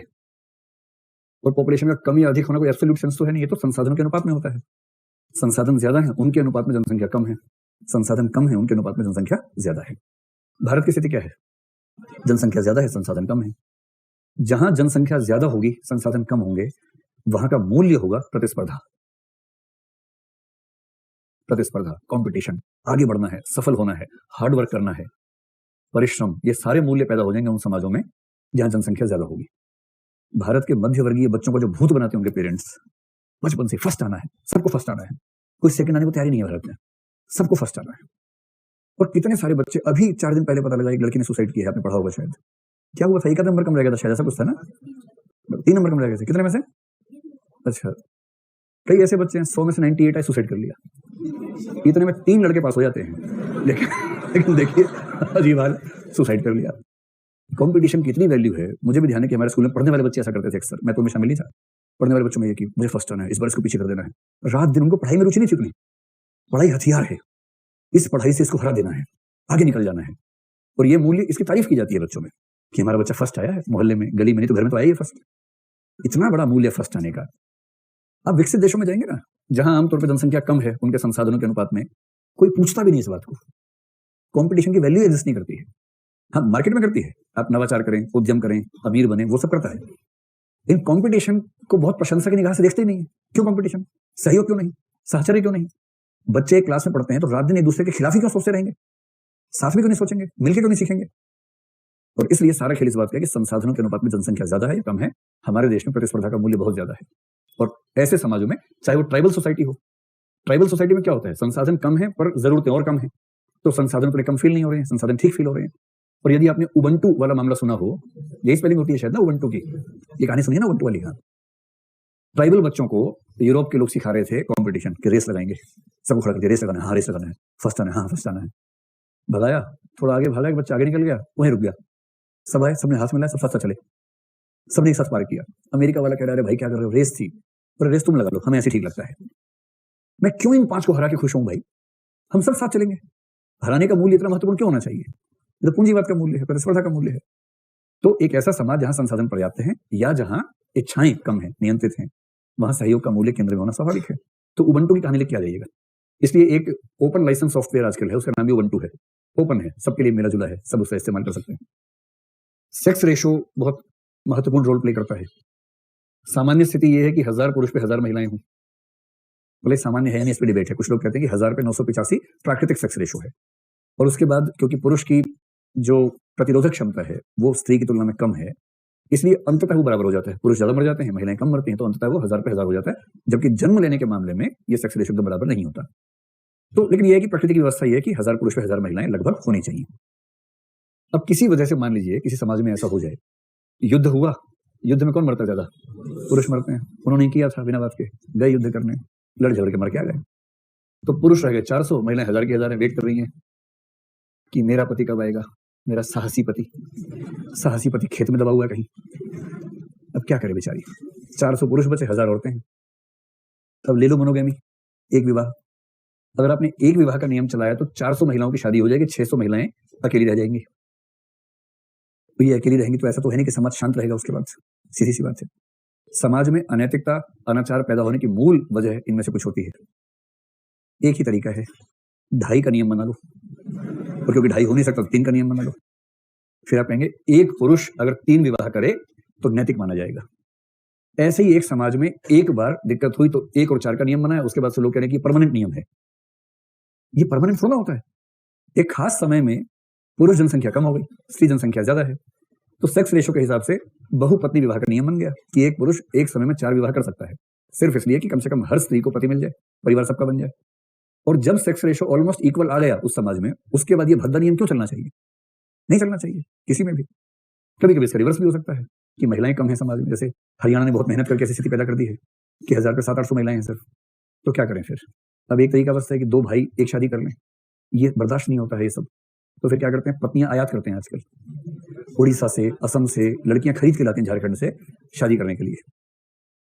अभी हरियाणा में जल्दी ही रिवर्स दहेज शुरू होने वाला है, देखिएगा। लड़के लोग घूम रहे हैं, गांव में कोई लड़की दिख जाए उसी से पहुंच जाती है, रिश्ता लेके आए हैं। हमारा बेटा जी, कितना बड़ा बेटा जी, 38 साल का हो गया है, पिछले 11 साल से ढूंढ रहे, लड़की मिल नहीं रही है। कह रहे मेरी बेटी पढ़ती है कॉलेज में, जी हम पढ़ा देंगे, चिंता मत करो, हम पढ़ाएंगे उसको, आप एकदम चिंता मत करो। ये हालत है। और अगला स्टेप आएगा जी हम दहेज भी देंगे, बहुत मजा आएगा उसके बाद देखिएगा। रिवर्स डॉरी की लड़की शादी कर रही है, उसकी लड़की ने लिस्ट बना दी कि भाई 20 डिमांड है, पहले एक टाटा सुमो खड़ी कर दो, एक सफारी खड़ी करो, उसके बाद बात करेंगे। ऐसा होने वाला जल्दी ही, अगर नहीं सुधरे ये लोग तो स्थिति आने वाली है। तो सेक्स रेशो से नैतिक व्यवस्था चेंज होगी या नहीं होगी? हो जाएगी चेंज। और सामान्य सेक्स रेशो की स्थिति में एक पुरुष एक नारी एक विवाह का नियम चलेगा, नहीं तो बहुपति विवाह, बहुपत्नी विवाह, ये नियम वहीं से बनते हैं।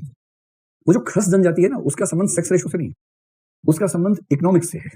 और इकोनॉमिक्स से क्या है कि वहां जो खेती की जमीनें बहुत कम है, और यदि खेती की जमीन कम है, एक घर में 3 बेटे हुए, जमीन बढ़ रही तीनों में और कम हो गई, अगली पीढ़ी में और कम हो गई, तो जमीन उस पहाड़ी क्षेत्र में इतनी कम हो जाएगी कि परवरिश परिवार की हो ही नहीं पाएगी, जीवन यापन नहीं हो पाएगा। जमीन न बंटे इसका एक ही तरीका है कि एक परिवार से एक ही परिवार निकले, एक परिवार से एक ही निकले, इसका एक ही तरीका है कि बच्चा एक ही हो। गर्भ निरोधक होने के बाद तो ये संभव है, उसके पहले तो ये चॉइस ही नहीं, बच्चे ज्यादा होते थे। अगर बच्चे ज्यादा हैं तो बेटी को संपत्ति में अधिकार ना दो, मामला नहीं पड़ गया बेटी का, तो बेटे को तो अधिकार भी दिया हुआ है, 4 बेटे हैं। अब एक ही तरीका बचा है, या तो 4 में से एक की शादी हो, 3 की शादी मत करो, ये चल नहीं पाएगा। फिर एक ही तरीका है कि चारों की एक ही पत्नी हो। और ये भारत में नहीं, कई जगह होता है। एक प्रथा है, परसुतपिमी कहते हैं उसको, एक ट्राइब में यही सिस्टम है, जमीन बहुत कम है तो क्या करें। और उस परंपरा में ये है कि जो पहला बच्चा होगा वो सबसे बड़े भाई का माना जाएगा, जो दूसरा होगा सेकंड ब्रदर का माना जाएगा। इस तरह से उन्हें निर्धारण कर लेते हैं।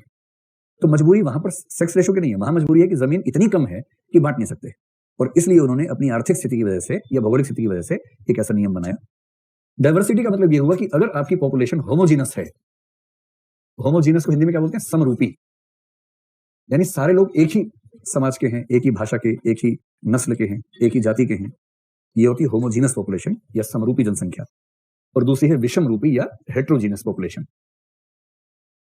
समरूपी जनसंख्या वाले समाज में व्यक्ति के मूल्य होंगे क्षेत्रीय किस्म के, परोकियल किस्म के, धार्मिक, सांप्रदायिक, नस्लीय किस्म के मूल्य होंगे। वो जो डाइवर्सिटी में रहेगा शुरू से, तरह तरह के धर्म हैं, कई जातियां हैं, कई नस्लें हैं, उसके मूल्य बहुत संकीर्ण होंगे या व्यापक किस्म के होंगे। व्यापक उनको बोलते हैं यूनिवर्सल वैल्यूज। तो डाइवर्सिटी अगर ज्यादा है तो वैल्यूज होंगी यूनिवर्सल किस्म की, या और कुछ नहीं, सहिष्णुता का मूल्य होगा ना भाई, सहिष्णुता का मूल्य लिख लीजिए। जिस समाज में डाइवर्सिटी ज्यादा है वहां के मूल्य सिस्टम में सहिष्णुता अपने आप पैदा हो जाएगी, क्योंकि उसके बिना कोई चारा नहीं उनके पास। और जहां एक ही तरह के सब लोग रहते हैं तो वहां सहिष्णुता का मूल्य शायद पैदा नहीं हो पाएगा। इसलिए कहते हैं कि ज्योग्राफी और डेमोग्राफी लगभग हमारे मूल्यों को डिफाइन करती है, हाँ या ना। ठीक, चलो बाकी सब छिटपुट बातें हैं 2-3, उनको बस केवल एक एक एग्जांपल से नोट कर लें तो ये टॉपिक भी समाप्त हो जाएगा कि किसी समाज में नैतिकता कैसे बनती है। तीसरे कारण को अगर आर्थिक मान लें,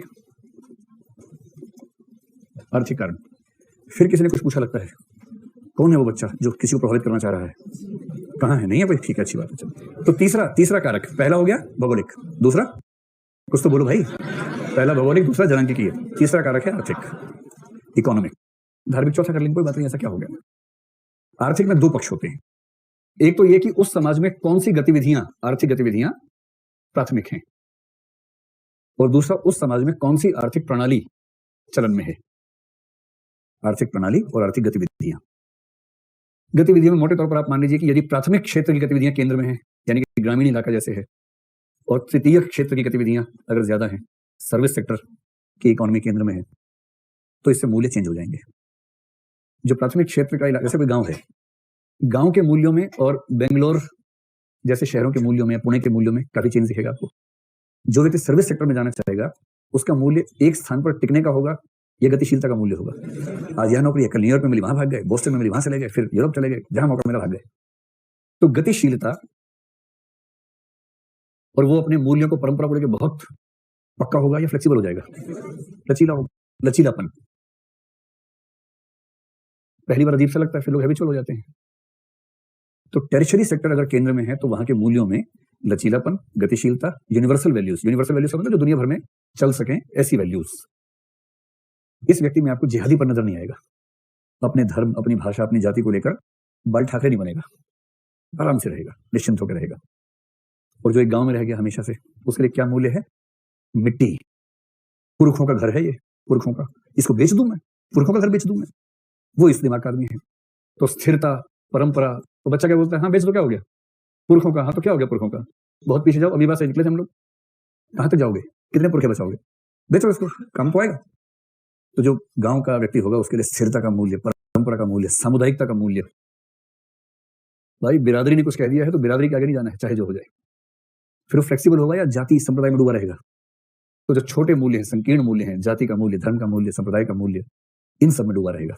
तो एक तो यह है कि आर्थिक गतिविधियां कौन सी। दूसरा, इसका रिवर्स कर लीजिए, जो प्राथमिक क्षेत्र में काम करेगा उसको प्रकृति से मोहब्बत होगी ही होगी, क्योंकि उसकी जिंदगी टिकी है प्रकृति पर। तो प्रकृति प्रेम का मूल्य किसानों को सिखाना नहीं पड़ता, वो प्रकृति से मोहब्बत करते हुए ही जीते हैं। लेकिन जो टर्शियरी सेक्टर के लोग हैं उनको प्रकृति समझ में नहीं आती है। उनके लिए प्रकृति का मतलब होता है ड्राइंग रूम में रखा हुआ एक गमला जिसमें कैक्टस लगा हुआ है, वो समझते हैं यही प्रकृति है, इससे ऑक्सीजन मिल रही है मुझे। तो प्रकृति से अलगाव, प्रकृति से दूरी, ये इसकी बुरी बात हो जाएगी। जबकि ग्रामीण मूल्यों की अच्छी बात क्या है कि प्रकृति के साथ सहयोग का मूल्य रहता है, सद्भाव का मूल्य रहता है। ठीक है। दूसरा है आर्थिक प्रणाली। इसका एग्जाम्पल केवल ले लीजिए कि मान लीजिए कहीं पूंजीवाद है, कहीं समाजवाद है। देखिए, अगर कहीं पूंजीवाद ठीक से आया है और कहीं समाजवाद ठीक से आया है तो वहां के मूल्य में आपको अंतर दिखेगा। पूंजीवाद जिस मूल्य पर टिका हुआ है वो है स्वार्थ। अपने स्वार्थ को नियमों में रहते हुए जितना खींच सकते हो खींचो, ये पूंजीवाद का नियम है। नियम में रहना है, रूल्स हैं, लॉज हैं, उनको मानना है। लेकिन जैसे उदारवाद वो दर्शन है जो पूंजीवाद को सपोर्ट करता है, जिसपे पूंजीवाद टिका हुआ है, लिबरलिज्म। उदारवाद कहता है कि ह्यूमन बींग्स का संबंध एक रेस के समान है, दौड़ है, नियम में रहना है, नियम का उल्लंघन नहीं करना है, और नियम में रह के जो रेस में जितना आगे निकल सकता है वो उतना सफल है। जैसे पूंजीवाद के जो मूल्य हैं वो है स्वार्थ, प्रतिस्पर्धा। खूब प्रतिस्पर्धा करो, नियम में रहते हुए करो, जितना आगे बढ़ सकते हो बढ़ो। उसमें समानता, परोपकार, इन मूल्यों का उतना महत्व नहीं है पूंजीवाद में। जबकि समाजवाद का बेसिक मूल्य क्या है? समानता। ये दौड़ नहीं है, उबंटू टाइप का मामला है, साथ चलने वाला मामला है। तो सहयोग का मूल्य, साहचर्य का मूल्य कि सब लोग साथ में चलें, सामूहिकता का मूल्य, वैयक्तिकता नहीं। पूंजीवाद में कौन सा मूल्य है? वैयक्तिकता। इंडिविजुअलिटी का समर्थन सबसे ज्यादा पूंजीवादी देशों के लोग करते हैं, जबकि समाजवाद का मूल्य है सामूहिकता। और एक समय के बाद ऐसा समझ में आता है लोगों को कि सामूहिकता का मूल्य बहुत मूल्यवान है, जिसको हम एक समय तक इग्नोर करते हैं। तो आर्थिक व्यवस्था कैसे मूल्यों को निर्धारित करती है? स्पष्ट दो बातें, प्रणाली कौन सी है और उत्पादक क्रियाओं का प्रकार हमारे समाज में कौन सा चल रहा है। एक चौथा है राजनीतिक। अब आप फिर कहेंगे नहीं धार्मिक था पहले, तो कोई बात नहीं, उसको पीछे कर लो। चौथा कारक हो सकता है राजनीतिक। ज्यादा नहीं, केवल एक एग्जांपल से इसको पूरा कर लेते हैं। कौन सी व्यवस्था है, इससे बहुत कुछ तय होता है। तो राजनीतिक प्रणाली कह लीजिए, शासन का प्रकार कह लीजिए, वो भी हमारी मूल्य व्यवस्था को तय करता है। एक तरफ लिखिए लोकतंत्र और एक तरफ लिखिए तानाशाही। अब ये बताएं कि किम जोंग उन किस तरफ आएगा? तानाशाही की तरफ आएगा। और नरेंद्र मोदी का शासन किस तरफ आएगा? बताओ ना कहां आएगा? एक बीच का वर्ग और बना ले, लोकतांत्रिक तानाशाही। एक शब्द होता है टिरैनी, टायरनी ऑफ द मेजोरिटी, बहुमत की तानाशाही। जब बहुमत के समर्थन से सरकार तानाशाही जैसा बर्ताव करने लगे, इसको बोलते हैं बहुमत की तानाशाही, जो कई देशों में देखी जाती है। केवल भारत का फिनोमिना नहीं है, कहीं भी ऐसा हो सकता है। जब सरकार को यह भरोसा हो कि बहुमत हमारे साथ है और किसी भी दिन इलेक्शन होगा तो बहुमत हमारे साथ ही होगा, तब जो टेम्परामेंट बनता है सरकार का, उसको बोलते हैं बहुमत की तानाशाही। और यदि वो बहुमत धार्मिक वजह से है तो धार्मिक किस्म की तानाशाही बन जाती है। अगर वो बहुमत आर्थिक वजहों से, जैसे दिल्ली के मुख्यमंत्री का बहुमत आर्थिक वजहों से है, तो धार्मिक वजह नहीं है। उसने गरीबों को इतनी छूटें दे के अपने पक्ष में कर लिया कि पिछली बार 67 सीट 70 में से इस बार भी सुनने में आ रहा है कि 35-36 हो जाएंगी, शायद 40 आ जाएगी, शायद जीत जाए फिर से। अगर वो जीत गया फिर से तो वो पूरी ताकत लगाएगा कि गरीबों को और छूट दे। ये भी एक किस्म की तानाशाही है, पर दक्षिण पंथी नहीं, वामपंथी तानाशाही हो जाएगी, क्योंकि आर्थिक आधार पर है, वो धार्मिक आधार पर हो रही है। और तानाशाही जो क्लासिकल है वो तो है ही, जिसमें लोकतंत्र है ही नहीं। किसी समाज में अगर लोकतंत्र है तो वहां के मूल्यों में क्या होगा? वहां के मूल्यों में सहिष्णुता होगी। चर्चा की संस्कृति कहते हैं इसको। लोग विमर्श करेंगे, बातचीत करेंगे, बिफरेंगे नहीं, हमले नहीं करेंगे। संवाद की संस्कृति है, मिलजुल के रहते हैं, साझेदारी की संस्कृति है। तो एक शब्द है संवाद, परस्पर संवाद की संस्कृति, चर्चा की संस्कृति।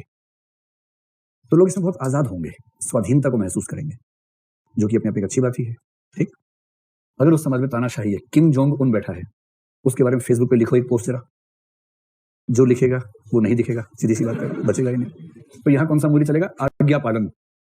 योर्स ओबीडियंटली क ख ग, आपका आज्ञाकारी शिष्य। भारत के बच्चे भी आज्ञाकारी शिष्य बनते हैं, जिज्ञासु शिष्य नहीं बनते हैं। आपका जिज्ञासु शिष्य नहीं, आपका आज्ञाकारी शिष्य क ख ग। नाम तक नहीं लिखते, क ख ग लिखते डर के मारे कि नाम भी लिखने तो पिटाई हो जाएगी इसी बात पर। क ख ग सबसे बड़ी बदतमीजी है बच्चों को सिखाना आपका आज्ञाकारी शिष्य, क्योंकि आप बच्चों को बना रहे हैं आज्ञा पालन करने वाले, टाइप्स बना रहे हैं, इंसान नहीं बना रहे। तो तानाशाही में क्या होता है? आज्ञा पालन। अभिव्यक्ति की आजादी होती है, चुप रहते सब लोग। और असहिष्णुता का मूल्य, किम जोंग उन ने अपने फूफा जी को मरवा दिया भूखे कुत्तों से खिलवा के, क्योंकि उसको पता लगा कि उसके फूफा जी शायद उसकी सत्ता के बारे में खराब सोच रहे थे। उसने अपनी एक मीटिंग में सेना के बहुत बड़े अधिकारी को जान से मार दिया, तोप के सामने खड़ा करके तोप चलवा दी, क्योंकि उसको जम्हाई आ गई थी। मीटिंग में उबासी बोलते ना, यौनिंग, उबासी आ गई थी। ऐसे समाज के मूल्य कैसे होंगे? राजा बोला रात है, रानी बोली रात है, मंत्री बोला रात है, जनता बोली रात है, पर यह सुबह सुबह की बात है। होगी सुबह, पर राजा के मुंह से निकला रात है। सब बोलेंगे रात है, रात है, रात है। सूरज पागल हो गया है, रात है, रात है, रात है, समझ नहीं पा रहा है।